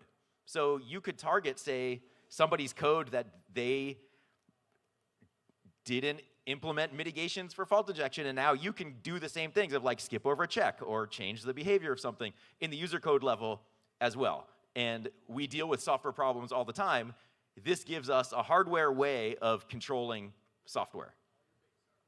All your base are belong to us. Yeah, exactly. Whoa. Who recognizes that meme? Is that even a meme? Yes. Okay, cool. Yeah, that's like a lot of people. If you haven't seen all your base, I don't put memes in my slides because I'm like generations behind in memes, but that's the one I get. Yeah, I'm at like Rickroll right now. But I don't have any in here, I promise. No goatsy, yeah. That was reserved for DEFCON. Okay, so microcontroller security. Basically, there's different microcontrollers that are out there that basically are, general purpose computers running specialized code that's in every embedded system, every electronic system, IoT device, all that SCADA stuff, everything that you've heard about is running on some sort of microcontroller. And different microcontroller vendors have different security mechanisms, and what we want to do with fault injection is get access either to the memory, because that's where the goodies are a lot of times, or maybe we want to enable a debug interface that then gives us hardware level control where we can actually like step through the code in real time on the hardware to see what's going on. Or we could change the program counter and skip to something else, or we can view memory and we can view registers and change registers, just like you would do with a piece of software, but now you're doing it on actual hardware, and it's amazing. So there's a project I'll talk about later where we basically had to defeat security of a chip, grab all the code out of it, reprogram it, patching the security features so then we could debug the chip in real time to figure out what was going on and basically to fix a typo that we had in our code that was doing some decryption with it. So it was mostly to patch to get debug access to do something. Where other times, which I'll talk about also, of like you're defeating code protection to get access to memory, which is then going to give you your private keys of cryptocurrency or whatever, and that's the data you need. So there's all these different ways to go. Super fun. But yeah, so we're talking about like boot ROM that's hard-coded in silicon on the chips. And before I got into like learning about fault injection, I didn't even think about that. Like chips are running some engineer's code before it even touches your code, and those are much harder to patch, if at all. Like it's in silicon, they're gonna have to respin the silicon, and a lot of chip vendors don't respin their silicon because it costs too much money. As we know about security, like people don't like spending money on security, and they just push people to buy their newer, more secure chips instead of patching the problems with older ones, which is great for hackers because once a chip is vulnerable, it basically remains vulnerable forever. Yeah. So yeah, boot ROM, user code. There's all these different stages of boot as a microcontroller boots, but we typically deal with boot ROM. We could deal with if there's any sort of configuration that happens on the chip of like loading in certain values that are checking for security or anything like that. Maybe we do it there. If there's a bootloader, maybe that's doing some sort of code signing, authentication, or something like that. We don't have the signing key, but we want to load unauthorized code, whatever it is, then maybe we're glitching the bootloader to be like, oh yes, this is valid code, even though it's not, right? So you can think of all these things. If you had hardware control of changing what a chip is doing at a certain point in time, that's what fault injection is all about. There are a lot of different ways to go, and part of the challenge, like, it's actually pretty easy to come up and talk about, like, here's all the cool things you could do. The actual doing of those things is like weeks, months, years of work to sort of figure out. But the hope is that you see this and go, okay, I want to try this thing on this product I'm hacking on, or maybe like running through some of the examples that come with some of the tools to learn about it. But it really is like, it's much easier to talk about than do it, but it is possible, and it's really awesome when it works. So we're going to talk about a couple different ones. We have timing attacks, voltage fault injection, electromagnetic fault injection. optical, so like blasting lasers at things, body biasing. There's a whole lot of them. And then the demonstration I'm going to give, which is the easiest one to sort of show, is a voltage-based fault injection, which really is like the first, that's kind of like the gateway drug, I would say, to fault injection. So I'll talk about that one. That's right, yeah. First demo is free, just to get you hooked. But I'll start with timing. I don't know why I put timing first, probably because conceptually it's the easiest. If you think about every digital system needs to have some sort of heartbeat that's providing like a clock providing a heartbeat to the system, and that controls all the internal logic. Everything is synchronized, internal and external. If you can control that heartbeat and you inject some additional clock cycles outside of that gray box that we looked at, you're kind of giving it like a heart palpitation, right? And it's like, oh, you're gonna give it like, it has like atrial fibrillation for a little bit, or like, yeah, or blow up your heart, or whatever you want to, right? So kickstart your heart, yes, good reference. But then you could do that, right? So if you have external control of the oscillator, of the clock, which not every device gives you that access, if you have it, you inject additional clock cycles, and then you could potentially win. So conceptually, I think that's the easiest one, and you could start with that also. Voltage fault injection, this is basically, you're turning off the lights really fast, and the system is maybe still running, or like the lights flicker, but the lights stay on. Same thing that we're doing with chips is like, we're pulling power to ground really fast. We're like short-circuiting power and ground, so the device turns off, but we're doing it in like nanosecond or picosecond range, like really, really small, so that the device doesn't completely power off, it doesn't completely reset, but it does some funky thing, and the chip still runs. And it doesn't always happen. Like with all of this stuff, as we'll talk about with characterization, even if you have everything set up perfectly, it doesn't always work every single time, and you just run stuff in loops, and it basically comes down to like, how long do you want to wait for stuff to happen? What we see here on the left is an oscilloscope screenshot where you can actually see the voltage fault that I'm inducing. The blue line is like the core voltage going to a chip, and then I'm doing what's called a crowbar attack, where I'm shorting power to ground. Some voltage fault injection, you don't bring power all the way down. You bring it to some other level, like before ground. You kind of have to experiment with it. But you can kind of see like the signal goes low for some amount of time, and then when I release it, it goes high, and then it kind of like vibrates a little bit, it settles, and then it goes back to normal. With voltage fault injection, everything matters, like the length of your cables, the type of cables you're using, the shape of the squiggle as the signal settles, like all of these things that you really need to visualize, usually, in order to get stuff kind of working. So it's an easy sort of entry, like, again, gateway drug, but there are a lot of parameters, and even if you're following somebody else's work, it's like, why is mine not working? And it could be because they're using braided cable and you're using solid wires, and the parameters change because of that. So it's, a lot of times you need to replicate and then make changes for your own setup. Also, a downside to voltage fault injection, unless you have something prepped already, is you have to like physically modify your board. With voltage fault injection, because we're like dipping the voltage really fast, capacitors that are on the board to basically smooth out the power lines before they get to the chips, those are going to absorb the dips. So you have to remove those from the board in order for the chip to be susceptible, because you're trying to hit like the CPU core as you're doing your glitch. But sometimes if you remove all of them, then the system crashes, and now you have to like put some back and see what happens in that case. So there's some experimentation there to make sure like you can actually do something with it. Now we have electromagnetic. So to answer, I don't remember who asked, somebody in the front row, about what was the thing on the front on my first slide. That was a device called the chip shouter, and that's electromagnetic fault injection. So this is a device that has a little coil, and we're injecting electromagnetic pulses, basically contactless, through the chip to induce like currents to flow on the chip, and at just the right time as we do that, a 1 might be a 0, or we're causing, again, some other sort of fault with logic. It's pretty awesome. The benefit to EM is you don't normally need any physical modification of the board or of the chip at all. You just kind of move your probe around, you figure out where the best positioning is, and I'll talk about some of that stuff later. And you either get a result or you don't. The downside is because you have physical access now, as opposed to voltage fault injection, you have one voltage rail and you're just like turning it on and off. EM, you have a physical probe, so now you have your XY coordinates of the chip of like, where's the most susceptible place? Like, where does the chip behave the best for me? And then you have your Z position, which is the height, which sometimes can be replaced with changing your voltage of the fault. And then you have all the typical other things of like, how wide does your fault need to be? How fast? When do you do it? All of these stuff. So EM gives you a whole bunch of other parameters that you have to deal with, which is a little bit tricky. I think this, what's that? Probe. There's actually, so Colin O'Flynn, who makes a lot of these tools, his original board was called the UFO board, and you'd basically have target boards, and on the board were aliens, and it was like, you know, probe me here. So that's how you can learn, yeah.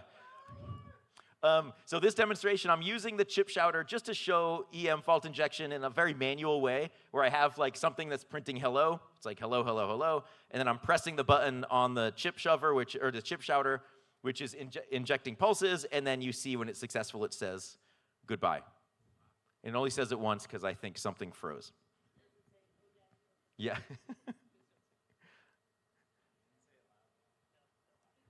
Oh, it totally froze. I see stuff here. Do I need to share my screen? I just need to like turn my laptop around? Yay, okay, cool. So the other one, so optical and laser, this one requires, as you can probably see on the left, you need chip level access to the device. So you have to decap the chip. If you look at integrated circuits, they're mostly plastic packages, and then a little silicon die is inside, and then you have these little wire bonds that connect to the pins.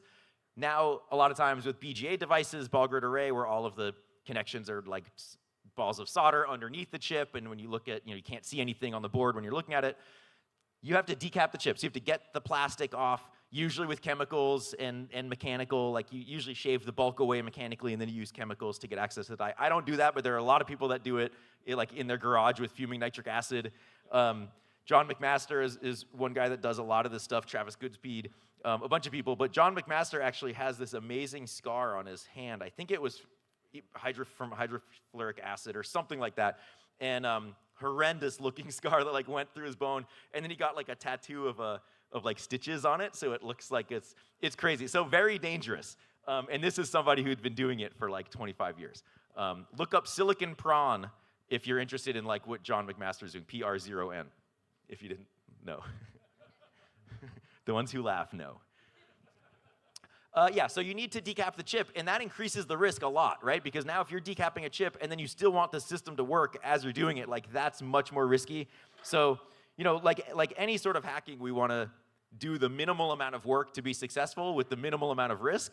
And this is one of these things of like, you only really want to do laser if you have to. And the techniques for decapping are getting better, and people are able to do it more in their house safely. But it's still like, I avoid this as much as possible. And if I do need to do this, somebody else is going to decap the chip.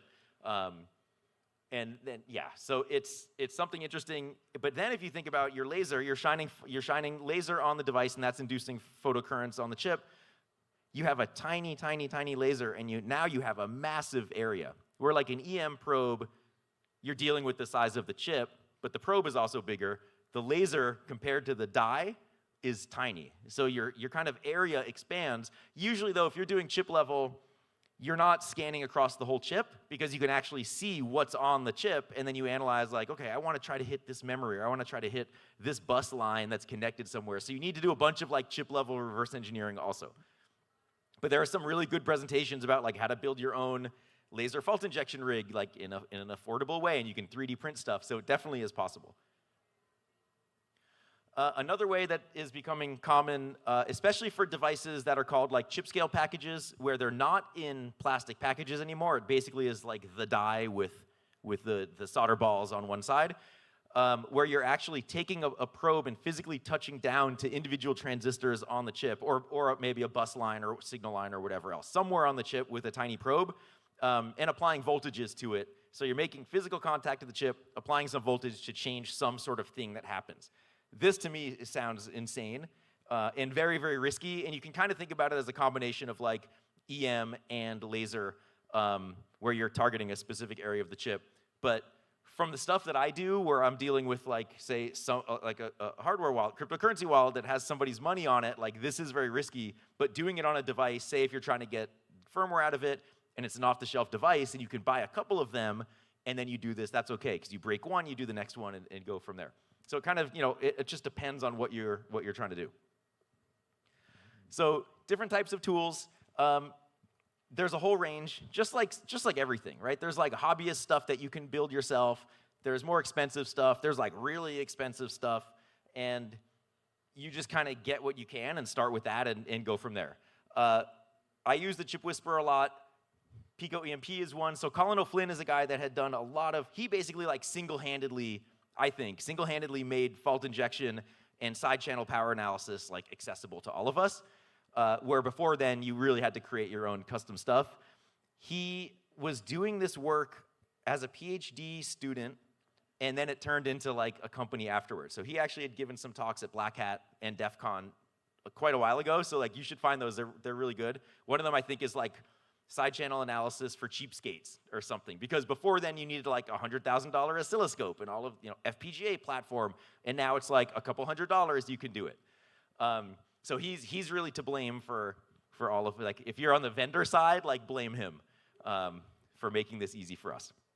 So yeah, Chip Whisperer is one. There's a bunch of different ones. I use the Chip Whisperer Husky, Pico EMP, and the Chip Shouter if you want to try electromagnetic fault injection. Chip Shouter is expensive, so unless you have somebody paying for it, you probably won't want to buy that one.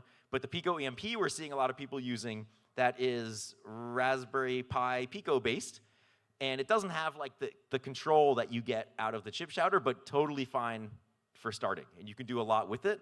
And that one's open source. I think it's totally open source. You can build your own. You can buy it for much cheaper. And then there's companies that make different ones. If you're doing voltage fault injection, I'm the type of person, like, I like using tools that I know are going to work instead of like building my own stuff all the time, because then when something goes wrong, it's like, is it my tool? Or is it my setup, or what's going on? But if you really want to build your own stuff, you can do it with like an analog switch, a Max 4619, and a microcontroller or an FPGA to generate a pulse. If you're gonna like connect that to a MOSFET and you do voltage fault injection or whatever you want, like you could get by with like a couple dollars worth if you wanted to. It just depends on how much time do you want to spend on your system versus the thing you're hacking on. So like I mentioned, regardless of the type of glitch you're doing, you still need to figure out all of this stuff in order for it to work. And that's called characterization. Some people call it like parameterization or so. Oh my God, there's so many cameras. I'm getting so nervous. So it all comes down to like, where do we inject our glitch? How do we do that? Usually we need some way to know even where to start counting where we want to inject our glitch. So we need some, what would be called like an external trigger, like some sort of thing. Maybe it's like something that happens as the system boots. Maybe a pin goes high and we use that as a starting point.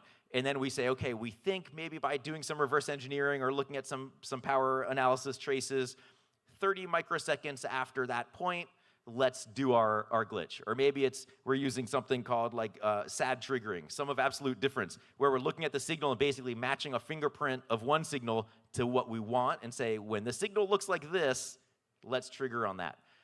So you need something to know when to trigger. Then you have to start taking guesses about where you want to do it from that point. So there's a lot of reverse engineering that goes into this. And this is a part that can take a really long time. This is an example. Limited Results is a guy that does a lot of really interesting fault injection work. And he's given a couple talks at Black Hat recently, but nobody knows his name. And it's, yeah, one of those guys. It's awesome. I don't know where he works, and probably like a chip company, and then he's doing this to like hack, his own stuff or whatever. I'd make stuff up in my head. But he's amazing. And this example here is, and I'll show you what side channel power analysis looks like a little bit more, but he's basically looking at power consumption as the system is booting, and different things that happen take different amounts of power or voltage changes that you'll see. So he's looking to get sort of a visual representation of how the system's booting, and then using that of saying, okay, it looks like it's a little noisier here, so maybe that's where it's accessing the settings I need from flash memory.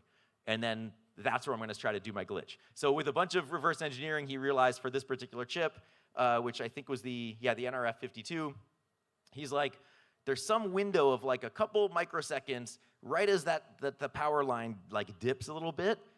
somewhere in there is where the security bit is being checked that I need to do my fault on. So narrowing it down is the hard part, and then you can kind of run stuff in loops. So yeah, I talked about this, and there's so many different kind of parameters, even to the point of like, if you're dealing with a chip that hasn't been hacked before, you might not know, is voltage better than EM? Do I need timing? Do I have to do a chip level? Depending on if there's mitigations to it, like you don't really know. If somebody has hacked it before, then you have a starting point, and then you can go from there, or maybe the same family of chip you can use as a starting point. But yeah, there are a lot of different ways, and you could get like exponential numbers of kind of things to try. But basically, once you have an idea of like, here's where I'm gonna like trigger, here's where I'm gonna do my glitch, you basically are running loops over and over again, and you're like power cycling a system, you're waiting X amount of time, you do your trigger, you check to see if that worked. If it didn't work, you change the offset a little bit, or you wait a little bit longer, or you make your pulse width bigger, whatever it is, and you try it again. And you do that over and over and over again, potentially hundreds of thousands or millions of times until you like find some area. Okay, demo. Whew. Okay, so that was part one. That's our little intro. This will be a demo. So this attack is on a device called the LPC. It's an NXP is a microcontroller vendor, semiconductor vendor. LPC is a family of their microcontroller. This particular attack was figured out by Chris Gerlinski, an old school kind of chip level hacker, smart card hacker, and he did this work, gave a talk at Recon 2017. I love this as a live demo because this particular chip, if you get the range, the offset range somewhat correct, the chip is like super susceptible to voltage fault injection. So it's not like the real world where we're waiting, you got to go to bed, you wake up in the morning, you see if something worked. Like this, we'll see, because you guys are going to help me choose the range that we need to do the fault, so we actually might be waiting here a little while. But it's a good one to give a demo of. The security method for this chip is there's something called code readout protection, and there's a bunch of different settings that you can set. With this particular chip, like a lot of chips, there's a debug interface. In this case, there's JTAG and SWD, which are like industry standard debug interfaces. And then there's a secondary bootloader. And that bootloader has like a UART-based command system. So if you get access to that, you can type commands like read memory, and it's going to give you the memory back. The problem is, with these security settings, if security is enabled, that read memory command is locked. So you try to do a read memory command, it's just going to be like, no, I have security. I'm not going to give you anything. So the goal of this attack is to glitch the device to let you read memory out of the device, because normally the memory is locked. The way the code protection is set up is it's a 32-bit value, 32-bit register. There are 4 valid settings. Depending on the setting is going to set a certain state of CRP, of the security state. Any other value other than those, so 2 to the 32 minus 4, fails open and gives you access to the bootloader. Yeah, so it's basically like 4 billion? 294,967,292. Some of you are like, well, obviously. But I had to use a calculator for that. All we have to do is change 1 bit of that value as it's being read in or processed or handled or whatever it is, and before it gets checked, and then we win. And that's why this one is so good. So the setup is here. You have to trust me because you probably can't see it. This is what it looks like. I took this in my hotel right before I came here. As Bill was like texting me, like, what, Judge Judy? Like, come on, we gotta go. I'm like, wait, I gotta get my hardware working. This is the setup. So I have, instead of a Chip Whisperer Husky, which is the newer version, this is called the Chip Whisperer Lite. So it's a Chip Whisperer fault injection platform, but without a fancy housing on it, and slightly less cool features than the newer one, but totally fine for voltage fault injection.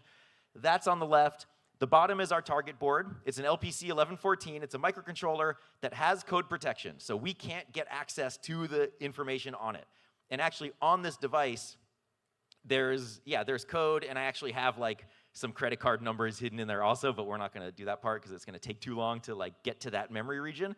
But it's locked, so you try to connect to it with the bootloader, as you'll see, and it's not going to let us. So we do our fault to try to get access to that. And I just have here just a couple different lines. One of them is power, one of them is ground. So we're powering the device through the chip whisperer, and then we have 2 pins that are the transmit and receive line for UART, because we're connecting to the serial bootloader to send the read memory command and hope it lets us read the memory. And then we have 2 lines connected to the reset pin of the device. One of them is to look at the reset pin as the chip powers up, because that's what we're using as our trigger. Like when the reset line goes high, we know the chip has powered up enough. Now we can, count from there to do our glitch. And then the other one is to manually reset the chip so we can try it over and over again. So it's really like there's not a lot going on. And then we actually have 2 connections. Where here I just have 1 cable, but the chip whisperer supports the side channel power analysis, which I'll explain as we do it, and it supports the glitching. So we're basically going to do some characterization looking at the power consumption first, then I'm going to change the cable to the glitch side, and then we're going to do the glitch. How's that sound? Good, okay. All right, so what's going to happen if what do we see on the, okay, nothing. Good, okay. That's a good start. I closed mostly everything, but not everything. All right, so now I'm going to share my screen. Oh yeah, that will be later. How do I do this? Yeah, here, how's that? Yeah, we did it. Hackers, yeah. You can see all like the things I use all the time on my bookmark bar. Oh my God, I should update it. I'm not going to do that now. I swear, every time I travel is when it's like, you have updates. I'm like, I'm not sure I trust that.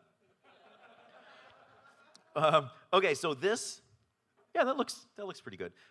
So this is a notebook that I use in one of my hardware hacking classes, so it explains a lot of stuff that I'm not going to go through. We kind of talked about some of it, but here's the setup. It's a Jupyter notebook, so we can basically run different cells of Python code, which is handy for like a lot of data processing stuff. Not everybody likes it, but I think it's actually like pretty useful in this case, especially as you're making changes and fine-tuning stuff. You keep your state, and then you can just change certain things. So let's see. I think everything is plugged in. Yep. Okay. So I'm going to first just do like the configuration of the chip whisperer, get everything set up with all different timing and serial bootloader stuff. Get some other code that can communicate to the bootloader. Okay, so now we're going to try to connect to the bootloader. Don't clap for this. This is just like normal access to the bootloader. So hopefully it works. Right. Yeah. Okay, there's some numbers on the screen. That basically means we can communicate properly to the bootloader, and it's telling us like its device ID. So now we know that the system is set up. But then if we tried to go and read memory, which I'll show you later, it's going to tell us no, like you're locked out. But first what we're going to do is some power analysis. This is like kind of a simplified version of what you would do in real life, and we're using our actual target board that we're hacking as the same board that we're doing our characterization on. Normally what you would do, like say you're hacking some like piece of SCADA equipment, you would have, and it's like, oh, that's using a STM32F205. You would not attack that one first. You would like build a little platform with your own chip that you have your own code running on it that you can do your characterization first before you do it on the target. I'm doing everything on one board. So I'm going to be like erasing the chip, and we're going to basically be setting different levels of code protection and taking power consumption measurements to see what happens with the chip as different values are being used. And you'll see why that can be pretty cool. So let's see. This will take a while, so I'll talk like while it's happening. So first what I'm doing is I'm going to set, because it's really hard to see on here, but I'm going to set the CRP value. We know there's 4 defined values. I'm going to set it to an undefined value of all Fs, because that's all 1s. And then I'm going to set it, I'm going to take a capture of that, and then we'll plot it. Then I'm taking a capture with CRP value set to all 0s, because you as the hacker, you can set the CRP value to a non-standard value, like one that's not supported, and then see how the chip behaves. And the goal here is to help us narrow down when the system is booting, like when we actually want to do our glitch. And some of this is only like because other people have done it, and I've done it a lot, and I kind of know the range. If I wasn't helping you, you would maybe see some of these results and be like, let's just try a wide range and run it and come back tomorrow and see what worked. But in this case, we'll do it together and see if we can get anything of interest. So here I'm going to plot basically looking at the diff between CRP of all 1s and CRP of all 0.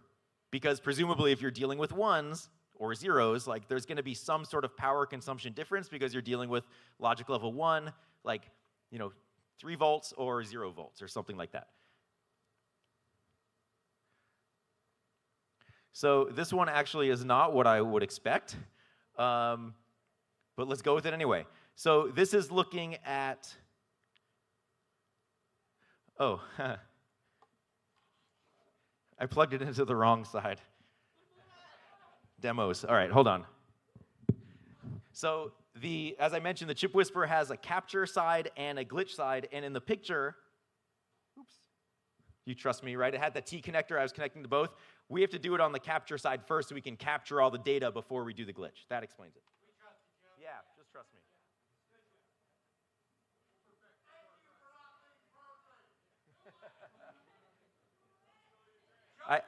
I actually do that on purpose to be more human. All right, so let's try that again. And so we have to run the whole thing again. We're going to set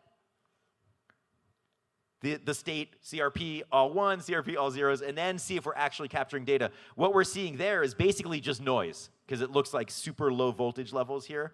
Like if we look, it's like 0.001 volts. So it doesn't mean anything, it's just noise.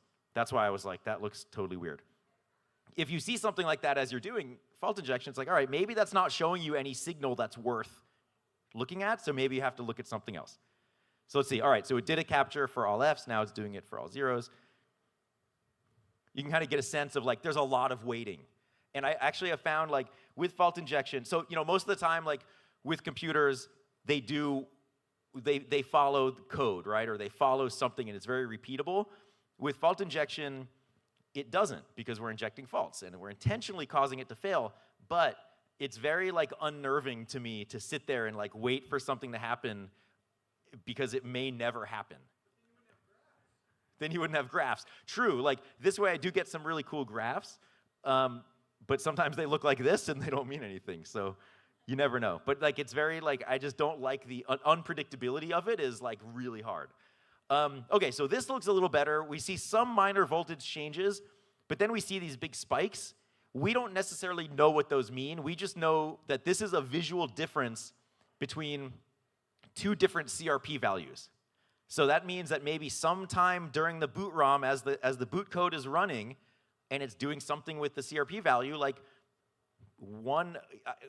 probably in this case, like FF, has like these negative spikes that aren't there for 0 zeros, all 0s.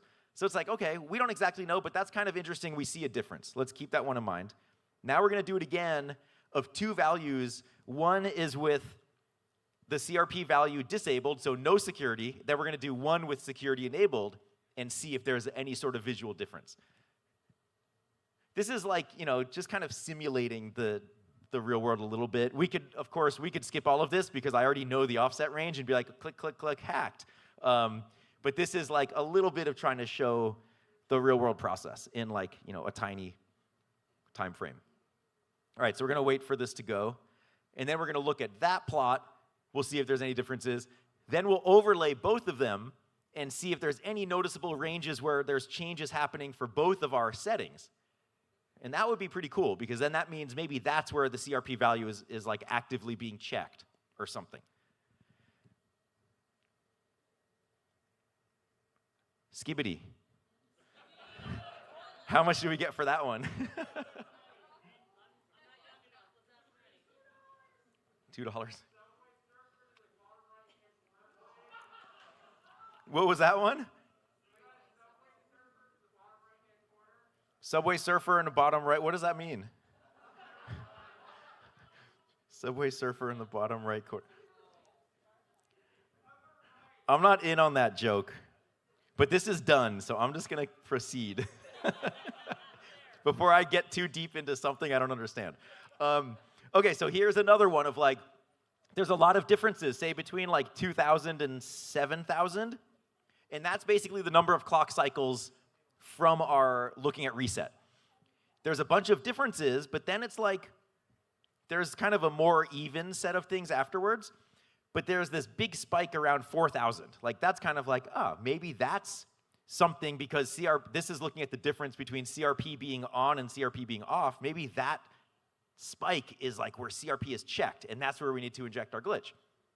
We don't know. But it kind of is in that range. So this is an overlay of both, and we're going to cheat a little bit here. We know that the range is somewhere between that blue spike at like around 4,000 and then the right-hand orange spike, because those are both graphs overlaid. If I didn't tell you that, then you probably would look at this and say, let's try from 1,900 to 7,500, right? And like hope that something happens within there. But we'll try something. What should we take a guess? I'll kind of guide you so we're not waiting here forever. But what do you think would be a good range, like from this spike to that orange spike? 42. Okay, 4,200 to 5,200. Yeah, 4,200 to 5,200 I would say is a pretty good guess. 4,700 because like 5,000's right here or something. So yeah, I mean, really any of those would be good, and we'll get to that in a second. So now that we did our side channel measurements, we're going to have a guess at the offset. Now we can try to do the fault injection, and here I'm connecting to the bootloader, trying to read memory, trying to read a block of memory here, and it's like, you know, sending the command, and it's like, no. Code read protection enabled, like, we're locked out, right? So just so I'm not cheating.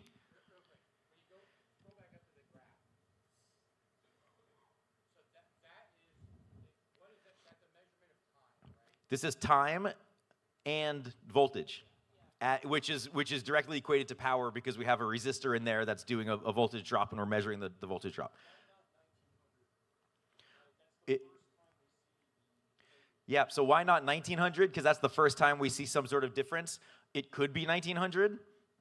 We're not going to do it just because we could wait. But in reality, like, you would just try it. Yeah, for sure. Because there's definitely noticeable differences in that whole range. And a lot of this is a guessing game where sometimes you do a small range a lot of times. Sometimes you just let it run overnight and see what happens. And it's possible that if we actually did it at 1,900, it might work. I just know for the demo purposes which range also works. Yes, there could definitely be multiple ranges, and I'll show you that with some of the stuff after we turn off the camera, which is pretty cool. The good part, right. Everyone else stopped watching on the internet because they're like, I'm not even going to get to watch the good part. Okay, so this we know code protection is enabled. Before I forget, now I need to change the cable from the capture side to the glitch side, otherwise it will be embarrassing because we'd be waiting forever and not see any glitch.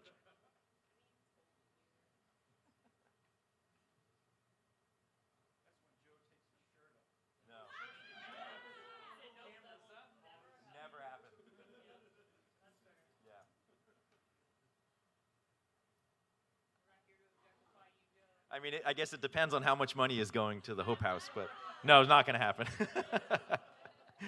I didn't come all this way to take my shirt off, trust me. And you wouldn't want to come all the way here either.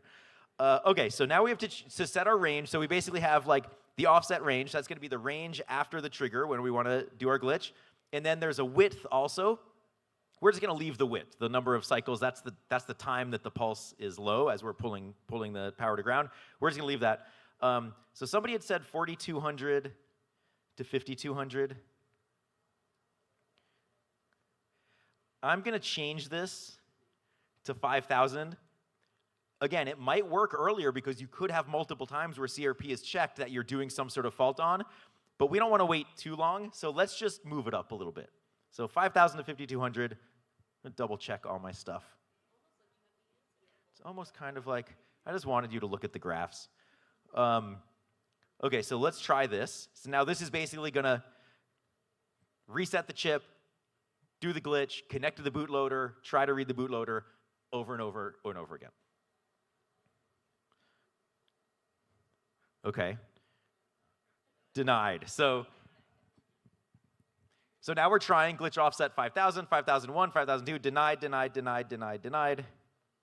And now we're just going to wait here until hopefully within that range we succeed. I should mention too, like temperature in the environment, that could affect things. Who knows? We'll see. And I don't have an oscilloscope to be able to see what's actually happening. So yeah, so what do mitigations look like? That's a great question because I haven't really seen any. Oh, look, success. I'll answer that though. So, woohoo.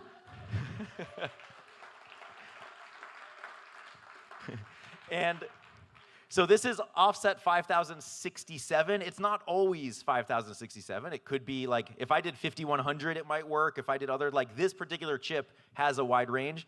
Other chips have to be like cycle accurate. And if you're off by one cycle, you might trigger an erase or trigger some security thing.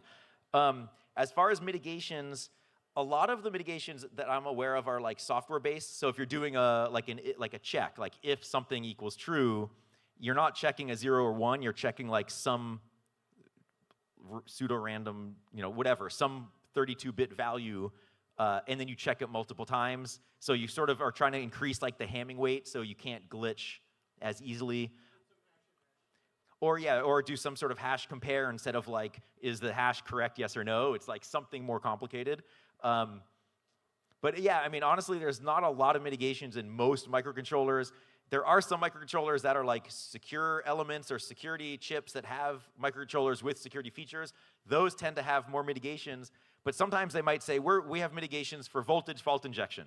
And it's like, all right, maybe they have some brownout detection or something else. So let's try EM fault injection. Oh, if they have a shield over it, let's try laser fault injection. Let's decap the chip, get through the shield, and then try it. So I think it's, as we know, like it's hard to prevent everything, and most companies, if they're even implementing anything in their chips, are gonna do something, but maybe not everything. Okay, so here's our code that's being dumped out, all the code, yay, success, done. And now we actually have the code where, let's see, I'll show you the file, but let's see if it actually like goes to the right spot. Okay, good. No super personal information, except my dinner here. I was going to order from Char Bar when I'm done with the talk. So here's the dump we just got, and then you could open it in a hex editor or whatever, run strings, do all your Ghidra stuff on it, and there's your code, and yeah. And Notepad++. This is the 010 editor on the Mac, yeah. Yeah, so I only dumped 4K of the chip, 4 kilobytes. There is 32 kilobytes in this chip, but that just takes longer because it's UART. So for the demo, I thought that was fine. And the rest is empty except for the credit cards, which you shouldn't use anyway unless they're your own, which I learned as a kid. What's my credit card? I don't remember it anymore because it gets stolen so often that they just keep sending me new ones. All right, so now we're back to more privacy. Nope. Almost. Okay. Oh my God. Has anybody been keeping track of time? Sorry, okay. Time as a construct. Okay, so some resources related to this if you want to get into it. Colin O'Flynn wrote a book with Jasper Woodenberg, who works at a different company called Riskier. The Hardware Hacking Handbook is a great way to get into hardware hacking. It starts very simply, and then chapter 2 is now we're doing fault injection. So it's a big leap, but a great book. Travis Goodspeed has a book called Microcontroller Exploits. That's all these really cool microcontroller tricks for all of these different things for defeating code protection and other things. Definitely worth getting. A lot of these other things are just major malfunction, long-time DEFCON presence. Gave a talk a couple years ago called Taking the Guess Out of Glitching, which talks about different tricks of characterizing a device. Chip.fail is a presentation that sort of proved that they could hack, different types of chips for fault injection, but most notably important for me was the Trezor 1 hardware wallet, the STM32F2, that they proved that could be done. Leonard Wooters is a friend of mine that we've been doing some work together, and he's done amazing fault injection work. He hacked the Starlink base station. Pretty awesome. So check out his stuff. Wrong baud, realized, limited results. And New AE, the company that makes the Chip Whisperer, Colin's company, they have a ton of resources of different tutorials you can get, and you can like get your system and try different stuff. So like there are definitely a lot of ways to go. And kind of the summary for at least the part 2 of our presentation, general purpose microcontroller security. Any microcontroller that is just like a general purpose chip that doesn't specifically have security features is generally going to be susceptible to one of these types of faults. And it really is like this tool in your toolbox that once you know how to do fault injection, you just want to smash the shit out of every single chip that you look at. And you pretty much can. Fault injection is dependent on a lot of things. So even though we did the demo, maybe we would have waited longer if we had a wider range. There's so many things that can go wrong, and there's so many things that have to go right in order for you to succeed, but don't let that dissuade you. As long as you know that going into it, then you won't start like second guessing yourself every time something goes wrong, which is a real thing, right? It's like, I feel like fault injection is like imposter syndrome like on crack. Because you're sitting there and like something's not working, you're like, why is it not working? What's wrong with me? Am I not a good enough hacker? Because you have all this time to think like while it's working. As long as you know that going into it, then you'll be okay. Or have a therapist also that you can talk to about it, which also helps. When it does work, it feels like magic, right? Like that was pretty cool. Even though we don't even see what's happening, we were able to like break through security.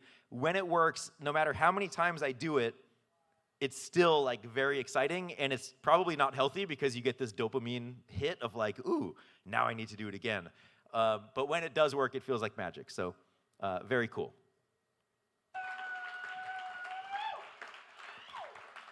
Thank you so much for coming all the way here to yap at us about this. We love everyone here. I especially love Thomas E. Seats. If Thomas E. Seats is still here, I have their debit card. It ends in 3. I'm just kidding. The zip code is. How dare you keep listening to that? There's 03. There we go. We are buying. Let's see. The credit limit is. Yeah, it's yours. It's Costanza for sure. If anyone here is missing a debit card, good luck. I take bribes. I am very bribable. Nobody has tried to bribe me yet, and I'm very surprised by that. Can you charge a donation to it? I will. Oh, did you donate $100 to Hope House? Malort shots. We like him too much. I'm so sorry. Well, everyone, please be sure to come back on July, and I had it in my brain, and I do not remember, the 9th? The 8th? July 8th, Jaeger shots on Thomas E. Seats with this beautiful bank of Blue Valley. That's Lee's Summit, I think, ish, adjacent. I heard he has so much money. I'm looking for a ring, all right. So, July 8th, I think, second Tuesday of the month, Patch Tuesday. Come find us out here again. We're going to have amazing speakers, just like we did this month. Why is everyone still paying attention? You can either still get drinks, I think. If you do not close your tab, close your tab. Tip generously. Those ladies are fucking amazing. And thank you so much for coming out tonight. I'm very excited we're here. So exciting. If you do not get this card in the next 2 or 3 minutes, I'm going to cut it to pieces and put it in the trash, and you're going to have to deal with it. We have a rapper coming up next. And before you leave, oh my. Oh my is actually the name of a local rapper here. Some closing entertainment, if you will. I do not know where he is. He is adjacent to the stage.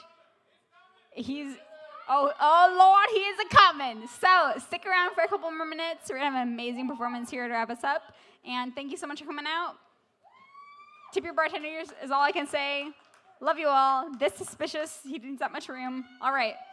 I'm going to stop talking. Bye, everyone. Thank you so much. Thank you, Joe. Thank you, Chris. Thank you so much. Amazing. Love it. I'm going to go spend some money on someone else's dime. Good night. I don't know how to transition this correctly. You said it's...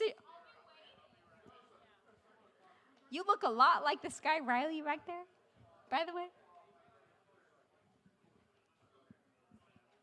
Thank you, Maddie. What's up? Hey, what up? How y'all doing? Hey, hi. Hi. I go by the name Oh My. Say it with me, please. Oh My. I'm a red teamer. I work at Bishop Fox. I saw somebody here with a Bishop Fox hat on, but they don't work there. So shout out to that guy. I am a PhD candidate. I'm almost done. I'm about to be out of here. Who knows what I'm doing next? We'll see. I'm gonna do a couple of songs for y'all that we can get out of here. We running in a little, it's all right. But I'm just gonna rap for y'all. Is that okay? Yes, it's okay. You don't have an option because I'm gonna do it anyway. This first song is a really good song. It's called Clickin'. A pretext is a purpose. You may want to turn this. Oh, this beat bangs. Assumed in order to cloak the real intention or state of affairs. Little X on here. Initial access. Yeah, there we go. OMI is trying to get into your network. Listen. This is your manager, and I'm trying to send off an email.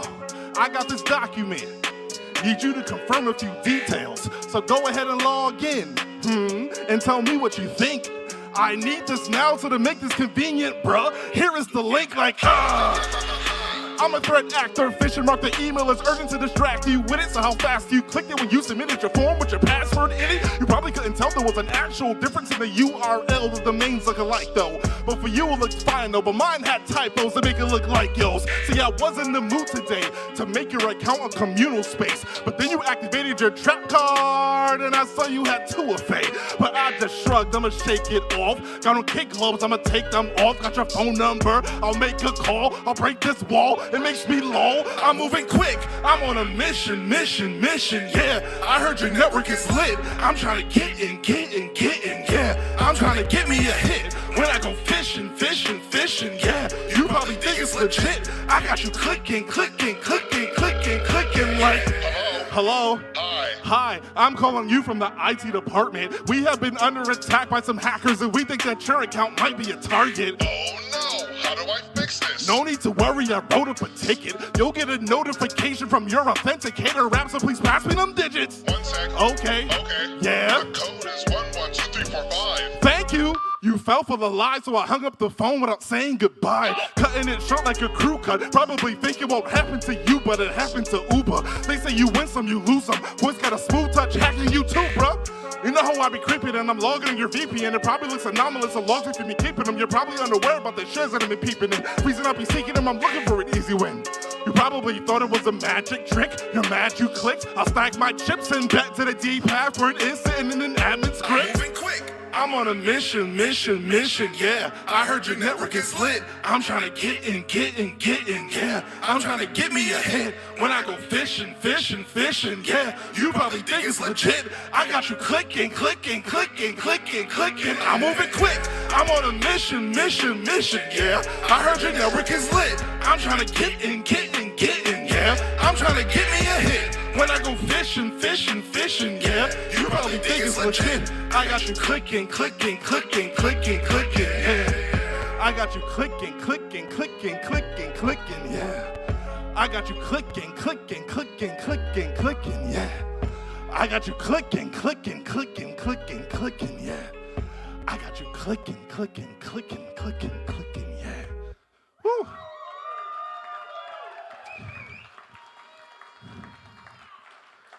I drank a Red Bull because I'm exhausted. I'm gonna drink some water. Only beer, no water? I'm not a big beer drinker. I did have a Red Stripe though. I love Red Stripe. Yeah. You're right. This next song is called Oh My God. A couple years ago, y'all know Wiz.io. Yeah, they came up with this vulnerability. And like, you know how like a lot of anytime a company, full disclosure, I used to work for Microsoft. Anytime a company comes up with a vulnerability against Microsoft, they like to give it a crazy name, right? And so the Wiz came out with this vulnerability called Oh My God.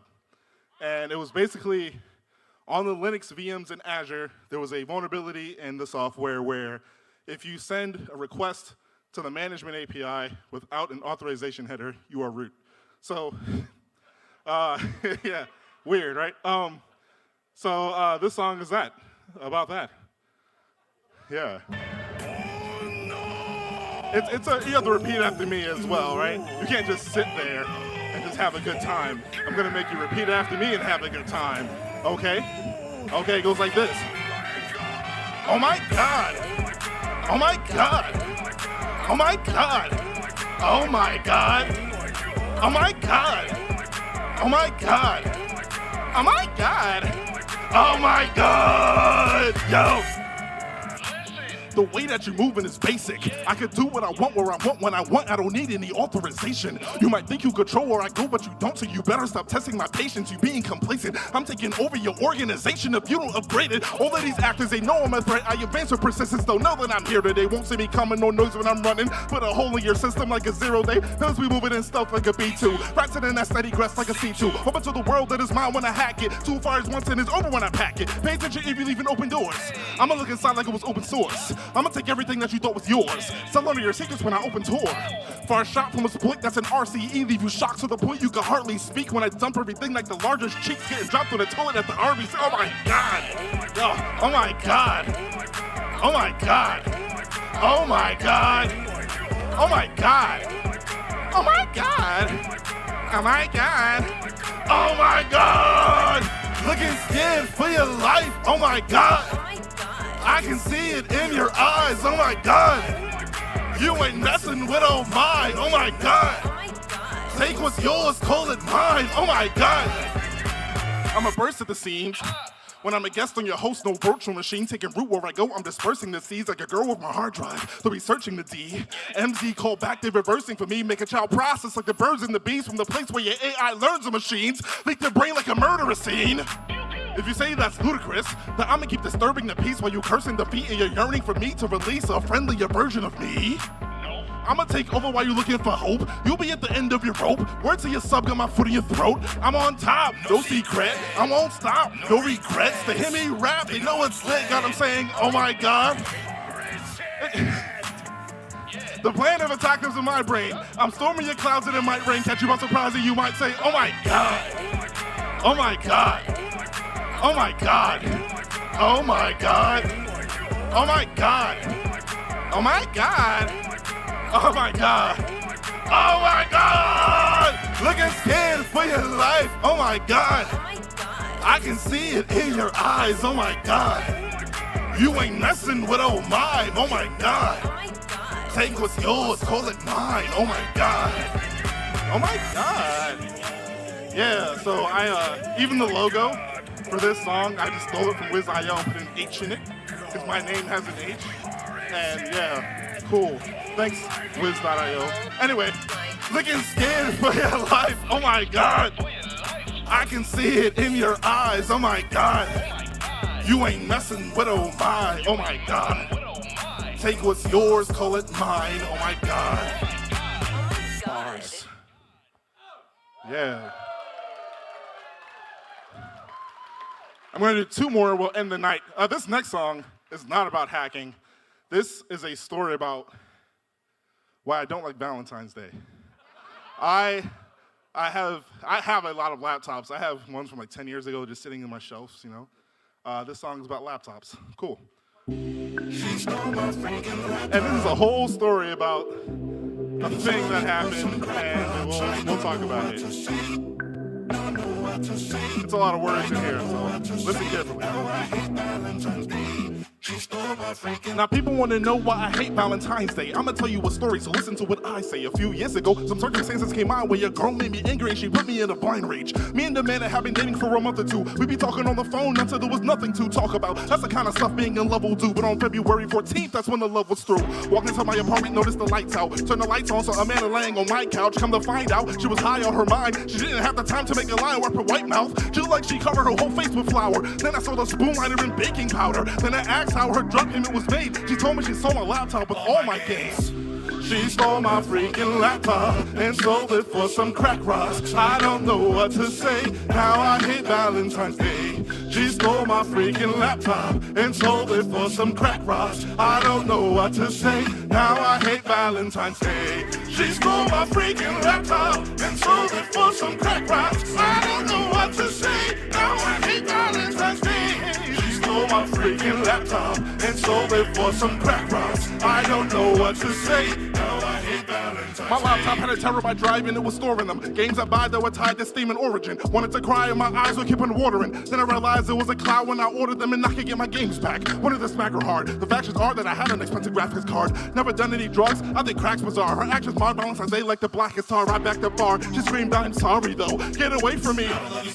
All my PC games and my music production was sucked in the void that was devoid of joy. It was clutched in the hands of a drug dealer. I knew I'd never get back my laptop. Then I made a stole so she could get crack. That would probably dismiss the story and just laugh at it. But how do you know your Valentine's not a crack addict? Cause she stole my freaking laptop and sold it for some crack rocks. I don't know what to say. Now I hate Valentine's Day. She stole my freaking laptop and sold it for some crack rocks. I don't know what to say. Now I hate Valentine's Day. She stole my freaking laptop and sold it for some crack rocks. I don't know what to say. Now I hate Valentine's Day. She stole my freaking laptop and sold it for some crack rocks. I don't know what to say. Now I hate Valentine's Day. Now Amanda didn't have any answers to explain her thoughts and logic that had expanded in her brain. She was a doped out crack addict and I never noticed that her personality had to be from her smoking that. I wanted to lay her out flat like a dead turtle, but instead I got calm. Put on my external hard drive where I archived the large size of my notebook. Had old games and songs that had a dope hook.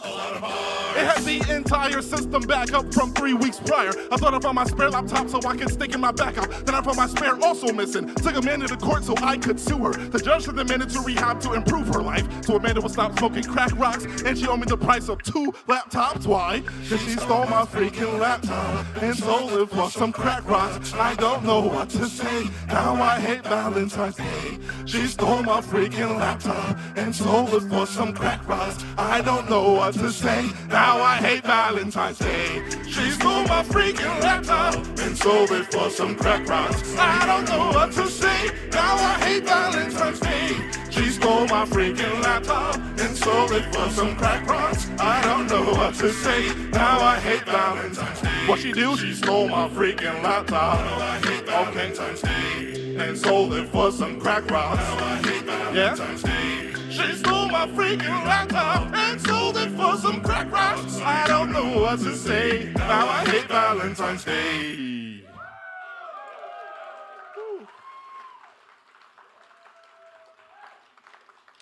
I'm gonna do one more and we'll head out of here after you tip your bartenders, right? All right, cool. This last song is about I just heard, oh, I figured you wanted to finish my name when you scream it out. Listen, yeah, so this last song, I like to keep them things on me, you know what I'm talking about? I keep them things on me. I got flash drives, I got extra batteries, I got my flippers, you feel me? So this song's about keeping them things on you. It's called, guess what it's called? Them things, sorry. Whew, there's a lot of words in this one. We'll see if I get through it. There's a lot of words. Whew. Yo, I keep them things on me when I move. You get hit with any payload that I choose. Got your eyes on them devices that you use. If I get my hands on them, you gon' lose. If you ask why all my flash drives are by Hack 5, you'll get baptized with rubber duckies, but not the type you have when it's bath time. If you pick one up when I pass by, when I cruise, your computer's getting abused when it calls back my C2. I solemnly swear I am up to no good. I do a drive-by, I'm checking your Wi-Fi, I'm capturing packets when I'm in your hood. I take it off in a pool from wherever I could, catching up where they all stood. And if I crack them, I'm then wow. You'll never catch me hacking, keep the tools on my side. You'll sometimes find me lacking, doing move when I ride. You'll sometimes find me hacking when I move, when I ride. So it's best that you keep in mind this ain't a game, homie. You know what it do, me and you, we're not the same, homie. Always grip the tools, fire off and they go bang, homie. Always on the move, you know I keep them bangs on me. I keep them things on me. It ain't a game, homie. You know what it do, me and you, we're not the same, homie. Always grip the tools, fire off and they go bang, homie. Always on the move, you know I keep them bangs on me. I keep them bangs on me. OMG cables are capable of me. Use B-A, B and the C. When I swap them out, you ain't gonna see it was me. You plug it in, now they speaking to me. Turn it like it on, now I'm peeping your keys. Your file system and it's secret to me. Watch me X for the files where your secrets are B. I'm a freak on the drive, got them C in the D. I keep them near on my waist. Now I'm hacking anytime, anywhere, any place. If you got your Wi-Fi on, I got my gear on the trace. Watch me wiggle to your spot and appear in your face. 8 to 11, got me creeping on you. You wanna be in your shoes. You want to meet my C2, see my shells do what the beat about to do. It's reverse and access remotely when I'm hacking you in person. Escalate upways, dashes for certain. If you ain't update, patch or you're virgin. Yeah, I got love for my hot plugs, and I plug them in. Anything you ain't lock up. Watch you put the creds in the prompt when it pops up. Now your cruise of mine, and I do what I want, cause you know that I'm rocking them things. Payloads going, I'm popping them things, I'm stopping them things. Exploits pop with the chain, telling it is right in my brain. This ain't a game, homie. You know what it do. Me and you were not the same, homie. Always grip the tools, fire off and they go bang, homie. Always on the move. You know I keep them bangs on me. I keep them things on me. It ain't a game, homie. You know what it do. Me and you are not the same, homie. Always grip the tools, fire off and they go bang, homie. Always on the move. You know I keep them bangs on me. I keep them bangs on me. Actually, I have a Sans flash drive. This flash drive costs more than it should, right? I have a Samsung one. One has music on it, the other doesn't. Yeah. Woo. Yeah.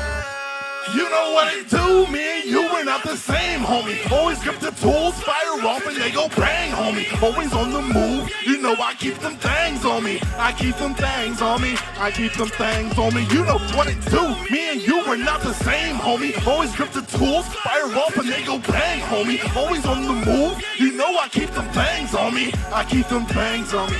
Ain't that a game, homie? Yeah, one more time. This song's extra long for no reason. It ain't the same. Me and you are not the same, homie. Always grip the tools, fire off and they go bang, homie. Always on the move, you know I keep them things on me. Clapping off beat, that's crazy. It ain't a game, homie. You know what it do. Me and you are not the same, homie. Always grip the tools, fire off and they go bang, homie. Always on the move, you know I keep them bangs on me. I keep them bangs on me. Yeah. Anyway, I am Oh My. Say it with me, please. Oh My. I usually play at DEFCON. We'll see what happens this year. So if you see my name on the flyer, make sure y'all come through, right? I think is Maddie run? Oh. Run.